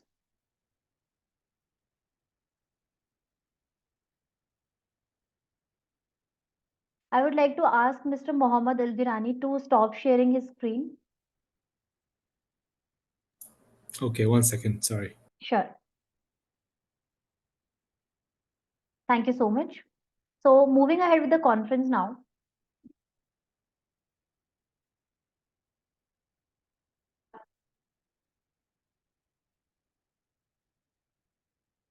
So our next presenter for the conference is Eti Indravati, Faculty of Law, Universitas Atma Jaya Yogyakarta, Indonesia, And the topic of presentation is law enforcement against trademark infringement in Indonesia.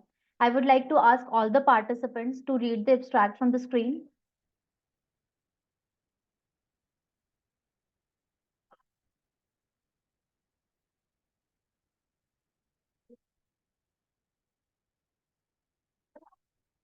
Okay, so let's see the video of Eti Indravati, video presentation of Eti Indravati.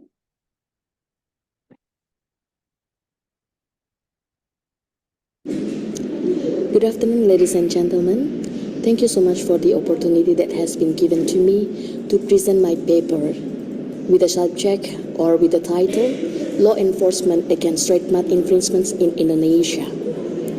Let me introduce myself first. My name is Eti Indrawati, and you can call me Eti.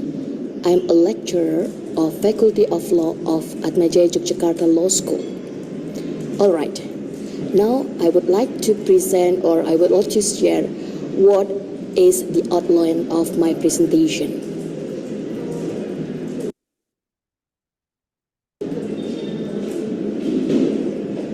I would like to share about the background or introduction of my research, and then what are the legal problems, the research method that I use in my research, also the result and discussion, and finally the conclusion. Ladies and gentlemen, the background or introduction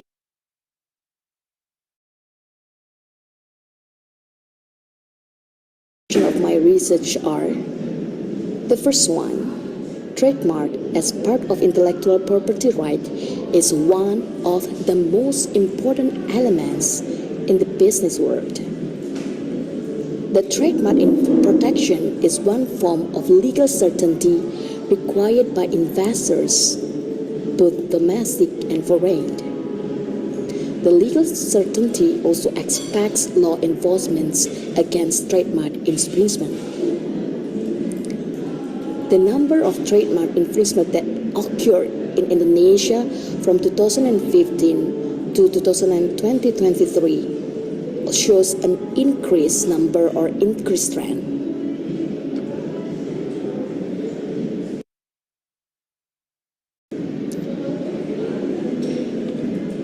Now we are going to talk, or we are going to discuss about what are the legal problems of my research.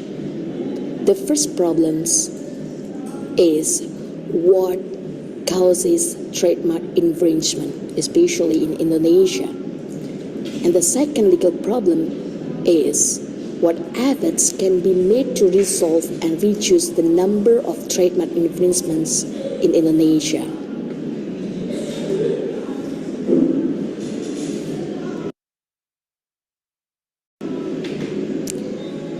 This research is normative legal research underpinned by interviews as well as to library research by tracing secondary data, using documentation methods and instrument in the form of document studies.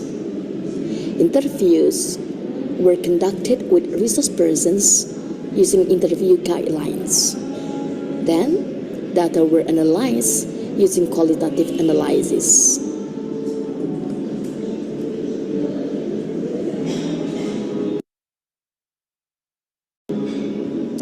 The result of my research shows that the reason for the trademark infringement is economic factor. The infringing party has bad intentions and assumes that business whose trademark is to be imitated has good potential and they can get big profits. The infringing parties assume if they use the same or similar trademark, then the revenue potential can be good.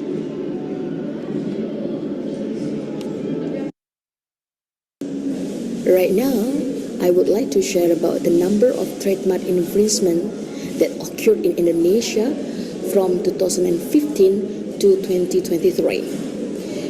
We could take a look at year 2015. The number of trademark infringement is 134. And then at 2017, 2018, 2019, it shows an increased trend. It happens also at the year 2021, 2022, and 2023. It also shows an increasing trend.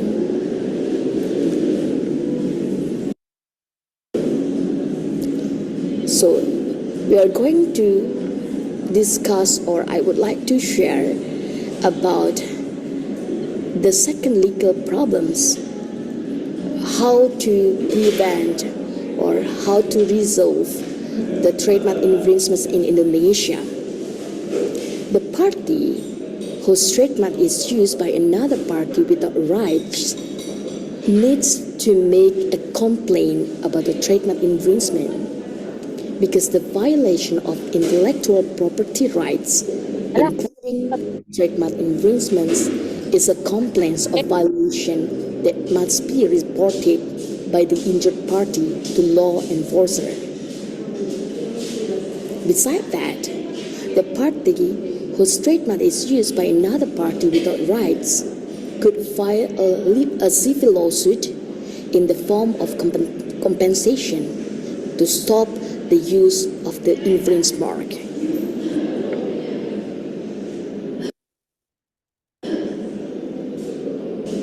So what are the conclusions of my research?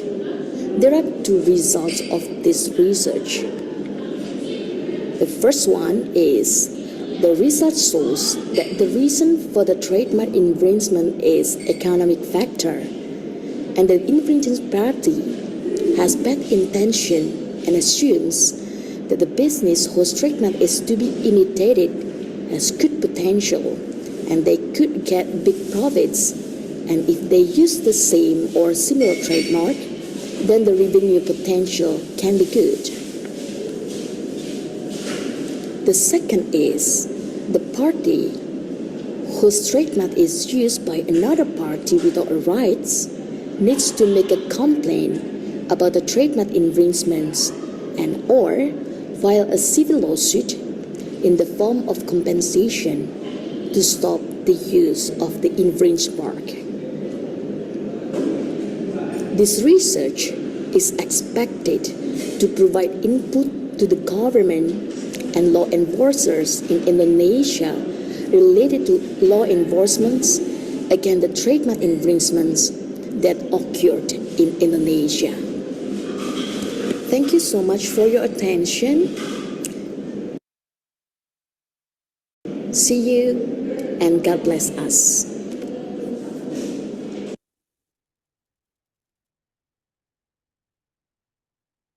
Thank you so much for your wonderful presentation, Eti. So I would like to ask all the participants if they have any query, they can put their query in the chat box.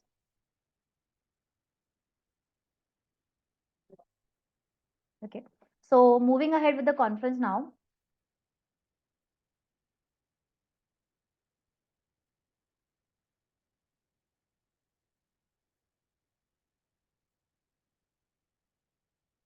Our next presenter for the conference is Maria Hutapi, Faculty of Law, Universitas Atma Jaya Yogyakarta, Indonesia, and her topic of presentation is the management of commercial apartment in the perspective of unit owners' welfare, case study in apartment Pondo Club, Villa 3rd, Jakarta, and apartment Sejaharta, Yogyakarta.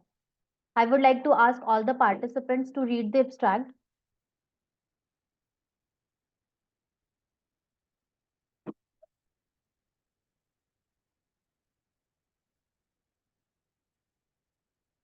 Okay, so let's watch the video presentation of Hania.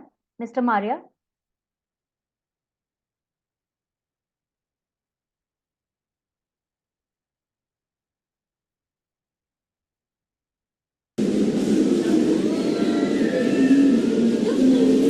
Good afternoon, ladies and gentlemen. My name is Maria Hutapea. I am a lecturer at the Faculty of Law, Universitas Atma Jaya, Yogyakarta. My subject is land law. And one of the objects of the land law is about land for the apartment. That is why I did my research in Jakarta, which is in apartment Pondok Club Villa 3 Jakarta, and in Yogyakarta, which is in apartment Sejahtera Yogyakarta. Well, according to the 1945 Constitution of Republic of Indonesia, regulates that citizens should live in prosperity. One of the ways, the tools to make people live in prosperity is to live in a right house, a right place. And maybe you know that Jakarta is the capital of Indonesia, the capital of Republic of Indonesia. Lots of people coming to Jakarta to get jobs, to study, to work, or even to live in. And it needs land, it needs place. That is why the local government, through the developers, built apartments in Jakarta. While Yogyakarta is not as big as Jakarta, but many people love Yogyakarta.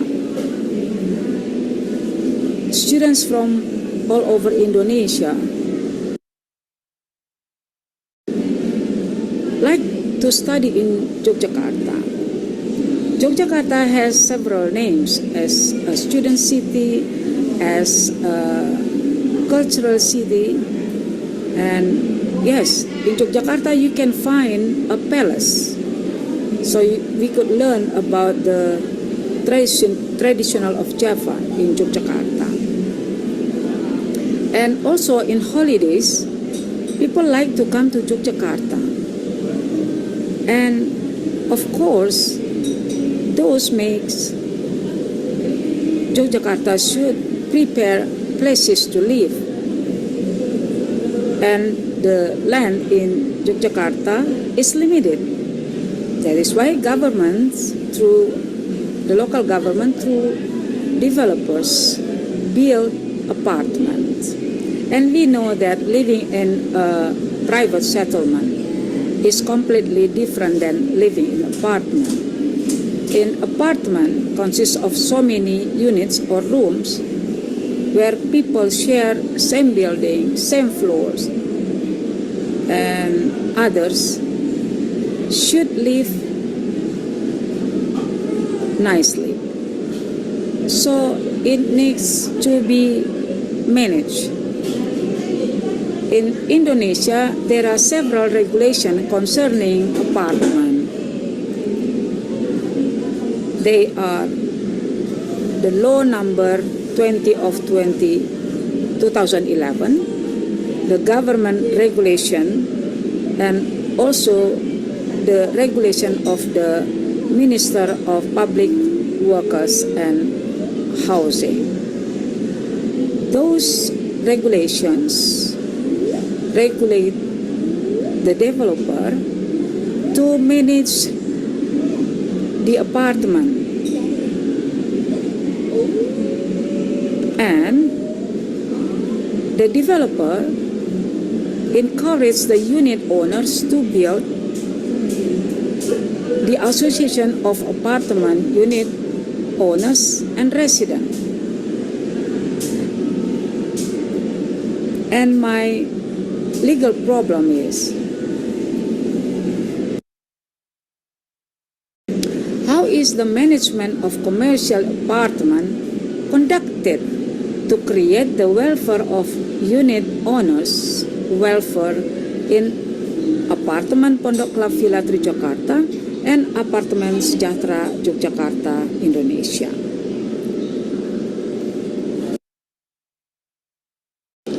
This research is an empirical legal research method. So, I need respondents to answer my questions. The respondents are divided into two. One from apartemen Pondok Club Villa Trijokarta and second from apartemen Sejahtera Yogyakarta.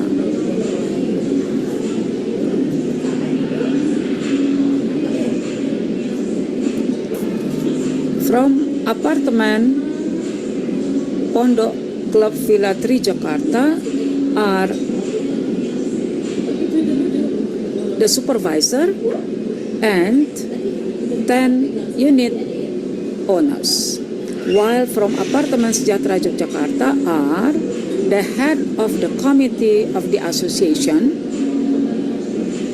of apartment unit owners and residents, 8 unit owners, and the administrator. As the result of this research are based on Supardi in her journal in 2012, welfare is a life, norm and social, material or spiritual livelihood, including the sense of safety, morality, inner and outer serenity of which make possible for every citizen to conduct effort of fulfillment of physical and social necessities at utmost for themselves, household and society. That's I try to put the meaning of the welfare. And about the management of the commercial apartment, there are several regulations concerning it. First one is the law number 20 of 2011, and then government. Based on those regulations, the association of the apartment unit owners and residents manage the interests of the owners and residents relating to the management. The association can form or assign the administrator to manage the apartment. The apartment Pondok Club Villa Trijokarta has one tower and it has 124 units. The owners are corporation and person. One person could have 1 unit or more than 1 unit. But there are 51 owners live in that apartment, so they think they know about what happened in that apartment. That is why the apartment is managed by the committee of the association of Pondok Club Villa Trijokarta. The motto of them is the apartment is from us, by us, and for us. While apartemen Sejahtera Yogyakarta, there are 2 towers and there are 130 units. From 92 owners, there are only 12 owners living in that apartment. Mostly of the owners live outside of Yogyakarta. So they think that they should have an administrator to manage the apartment.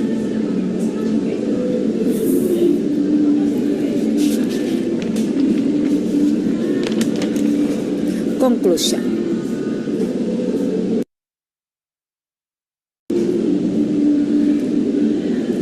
The management of apartment Pondok Club Villa Trijokarta is conducted by the committee of the association of that apartment.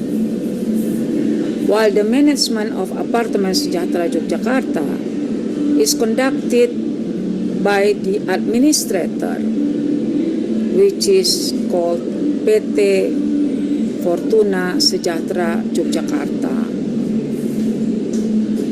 Even though those commercial apartments are conducted by differently, but the management of these commercial apartments have created the welfare for the unit owners and residents. That's all my presentation. Thank you, ladies and gentlemen.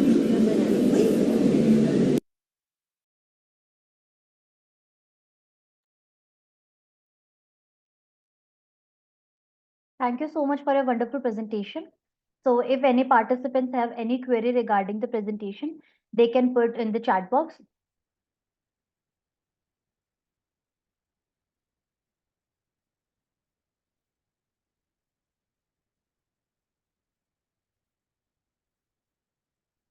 So moving ahead with the conference now.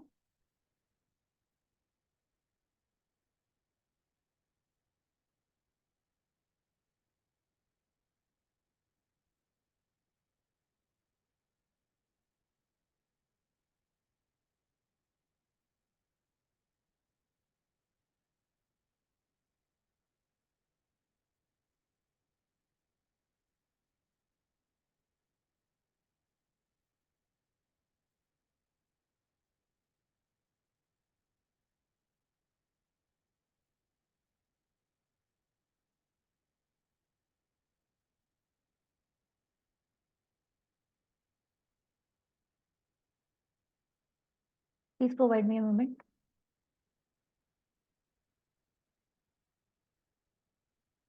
So our next presenter for the conference is Elizabeth Sundri, Faculty of Law, Universitas Atma Jaya Yogyakarta, Indonesia.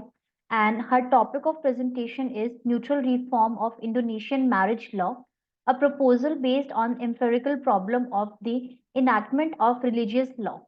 I would like to ask all the participants to read the abstract from the screen.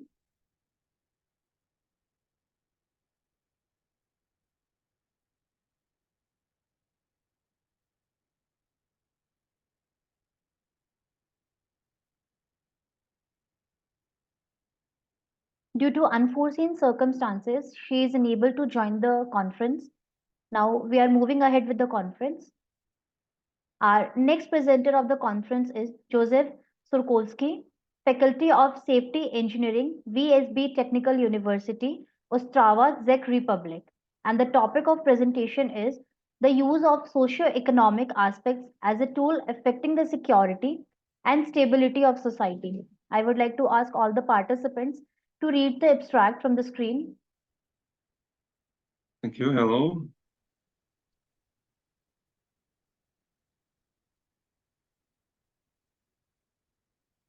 I would like to request you to present your presentation.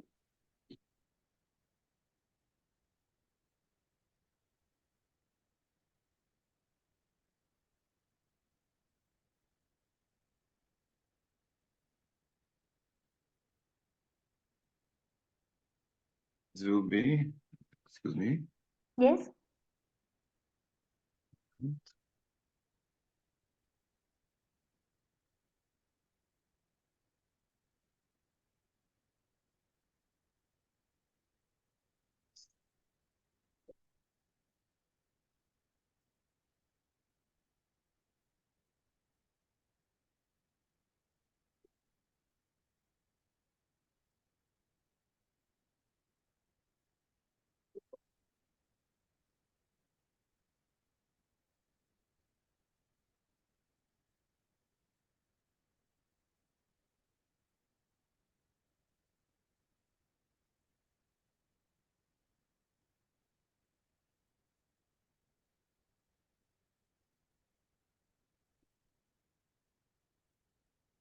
So I would like to wish to you a nice day. I will present my topic of dissertation work, which is interesting about social economic aspect, which we can use as a tool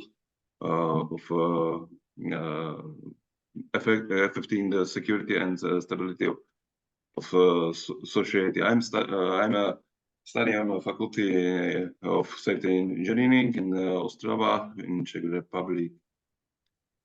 So I would like to start. What is it about? It's about the influence of socio-economic aspect on the emergence of extraordinary events. We were talking about the role of man, which is interesting of behavior of needs, socio-economic aspect, evolution of socio-economic aspect as an element having an impact on the occurrence and the cures of extraordinary events. I will present it on the model of two towns, which will be presented of a model zonal structure of centric zonal structure of the city by Burgess. And next model will be multicore of Harris and Ullman.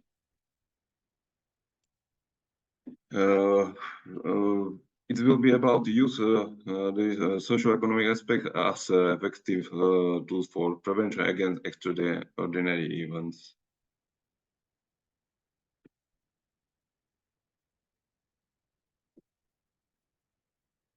The current situation in the emergence of extraordinary events of socio-economic aspect. We meet with this concept in economics of various social spans in psychology and also in environmental science. It represents the basic region mechanism of particularly of human activity. The alarming manifesting that signals is serious disturbance of the interaction between people, occurrence, and extraordinary events. The sense it's that man and all his social behavior are generate in response to social economic stimuli. Demographic status of the city and its influence of dealing with emergence. Demographic value are the age structure of the population, the size of individual household, the distance from the city center, number of children, and how in the household. It's everything influence this special situation which can influence how it will be extraordinary situation continue in this society. The needs of the population can be predicted and social economics rules can be set which will not lead to social problems, to extraordinary events. Effective tool for the prevention and occurrence or when coping with extraordinary events. Outside of extraordinary event, social and education programs and activity can be set up a given locality in such a way that there is no room for the emergence and manifesting of pathogenic phenomena. We know the population. Here is presented the central zonal structure of city. We can see how it's depend about place where we are and what we have there about business center, fabric, industry center, and after then start zone of living different level of social position family. Social economic status of the city for dealing with extraordinary events. It's the professional structure. It's the professional structure of the quality of the housing stock. The structure of income and expenditure of the population are also about commuting time to work for the various social amenity. The social economic tendencies due the struggle for social prefer place in the city. The segregation and dominance of certain population group in a given locality, the cause various extraordinary events. To achieve the smaller positive, possible difference between zone and to reduce the difference between zone of the city with taking into account difference in the social economic status of the population in the plans, for example, physical, economic, cultural, and of this zone. You can see here the next model of town, which is presented of Harris Ullman multi-core model of town. It's a little bit another situation when we can see that we don't have a sensor in one place, but we have a very many so much zones, which is characteristic special condition inside of this zone. After then, we can choose plan of protect or take a decision about how protect if there start to be some extraordinary events.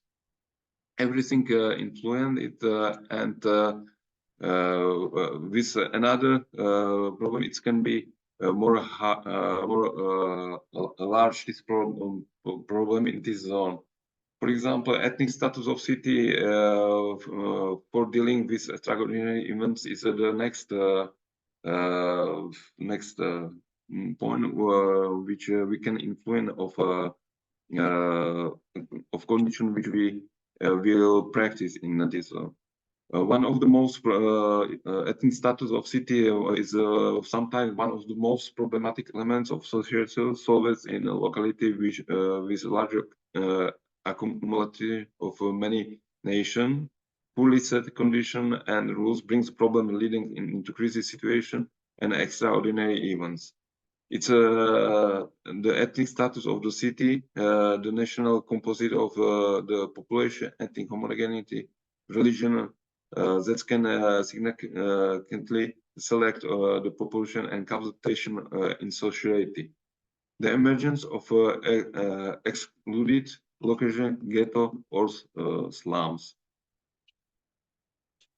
The emergence of the extraordinary event determined by social economic aspect and the zonal structure of city.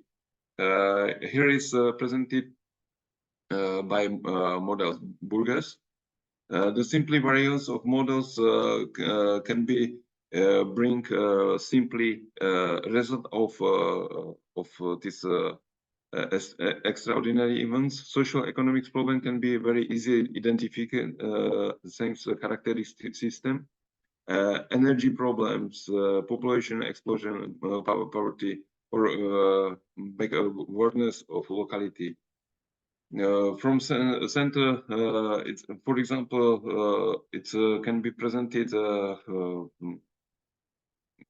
for center of skill of city. There is decrease of average age of the population and individual zones, and increasing average number child in the household.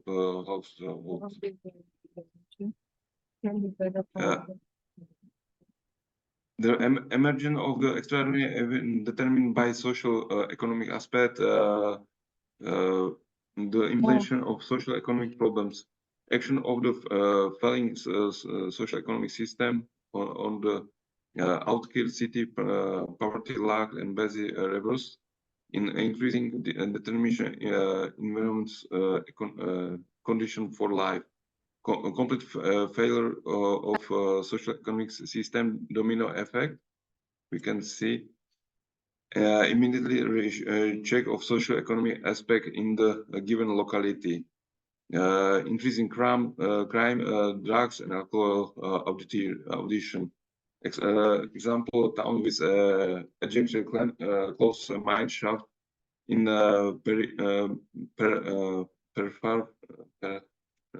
areas.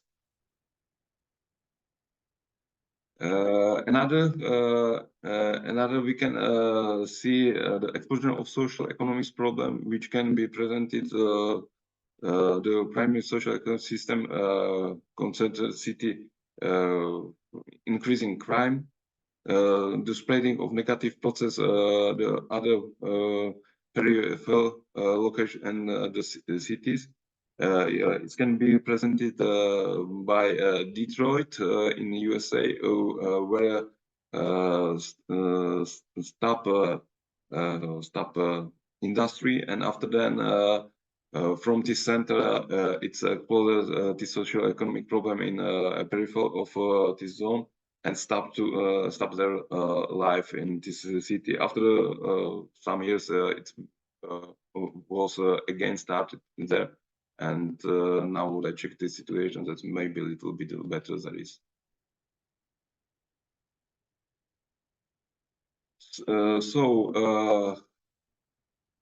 The emergence of extraordinary determined by social economic aspect and zonal structure of city, solving of problem protection much more complex. It's on by Harris Ullman model. Consist disposition of individual zone present great multiple risk of socio-economic threat are not cumulative in the first stage and can appear at the same time in different intensive in different places. It's maybe one of the plus of solving of problems with extraordinary events, because we have separate center of this disaster or some specific situation. The reason is primarily a large number of larger number of different ethnic groups, close community, localized neighborhoods, isolated cores, made also by specific industry, trade, service, sport, or recreation activity. How to prevent the intrusion of extraordinary events based on socio-economic aspect. The function of values of society like effective aspect of prevent the occurrence and extraordinary events, change the overall perception of social and economic property. The focus on social economic specific at the borders of individual zone. Priority is the prevent the spread of social hazard to other adjacent zone. Restricts the zone delimitation of the given problem. The conclusion, knowledge of this, knowledge of the process of the socio-economic system in the individual zone structure of the city enable effective production and much faster and more effective response of emerging threats to society. Using the setting of a socio-economic aspect, we can also set the effective protection of the population against extraordinary events. It's from me all. I thank you for your attention, and if you have some question to me, so welcome. Thank you so much for a wonderful presentation. If any participants have any query, they can put their queries in the chat box.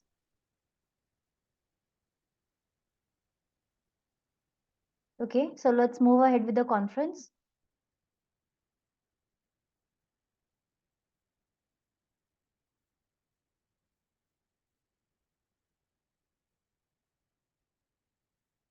So, for this conference, our listener is Singai Luan, Department of Language and Literacy Education, University of Malaya, Kuala Lumpur, Malaysia. Thank you so much. This brings us to the end of the conference. With great pleasure and enthusiasm, I would like to conclude that the conference was a great success. Many people have contributed in different ways to turn this event into a smoothly running conference with very interesting presentation. The conference has resulted in good discussions and networking. I owe my gratitude to all the presenters and patient listeners, to the coordinators and whole staff of Eurasia Research for their constant support. I would also like to thank all of the universities and institutes who have sponsored our participants and people who have directly or indirectly contributed in the smooth conduct of this conference. So, these are the upcoming conferences. Eurasia Research conducted conference around the world. We have a upcoming conference in April 2024, London, Sydney, May 2024, Kuala Lumpur, Singapore, June 2024, Singapore, Amsterdam, London. Please refer to your friends and colleagues. I would like to request all the participants to share their feedback, conference feedback.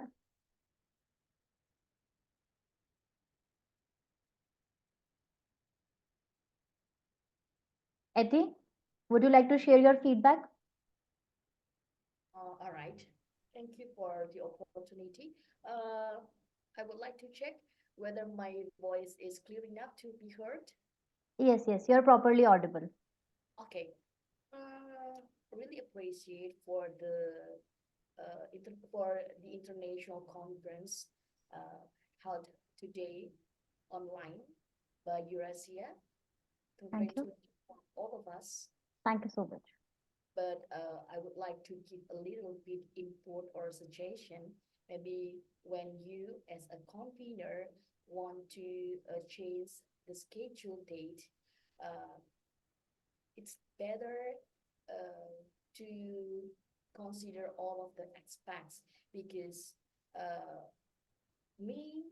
because Maria and I have issued the flight ticket before, so we could not join on site this conference. But praise be to God, you have tried your best to accommodate us to join this international conference. Hopefully, tomorrow when we go to Singapore, we could meet the representative of the convener. Thank you so much. Thank you so much for your feedback. Juris, would you like to share your feedback? Yes, so thank you so much for this opportunity to share my research paper to your prestigious event. As much as I would like to go on site also, my institution did not allow me to attend on site. That's why I opted for the online. I listened from the very start up to the end, and I've learned a lot from my co-presenters. And I like how you actually organize. You're very efficient and very organized. All the details they're being shared to us clearly and on time, and we are looking forward to more opportunities like this. Thank you and more power to your organization. Thank you so much. Mohammed Hanif. Right. Thank you. First of all, thank you very much, EuroAsia committee members, and also Madam Chairperson. You did a very good job today, organizing and also managing the conference online. I would like to congratulate everyone for being able to present during our online conference today, and I wish everyone all the best and congratulations. Yeah, that's about it. Thank you very much. Thank you so much. Thank you so much. Anna Maria, Zihang, would you like to share your feedback for the conference? Yes. Well, bukan aku tuh orang. Maria. Maria. Okay, please. Well, I would like to appreciate to Eurasia Research. God bless you, bless your work. Thank you. Thank you so much. And congratulations to soon, because Miss Etty and I are flying tomorrow to Singapore till Monday, and hope to see you. Thank you very much. And Thank you. our best regards to Dr. Flora Charles. God bless you all. Bye-bye. Bye. Thank you so much. Lethi, would you like to share your feedback?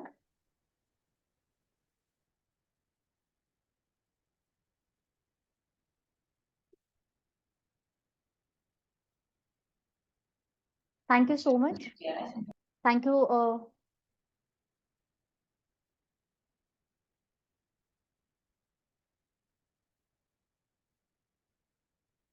Thank you, everyone. It was great having you all.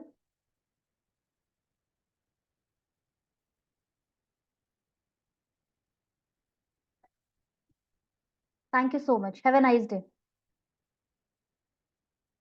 Thank you.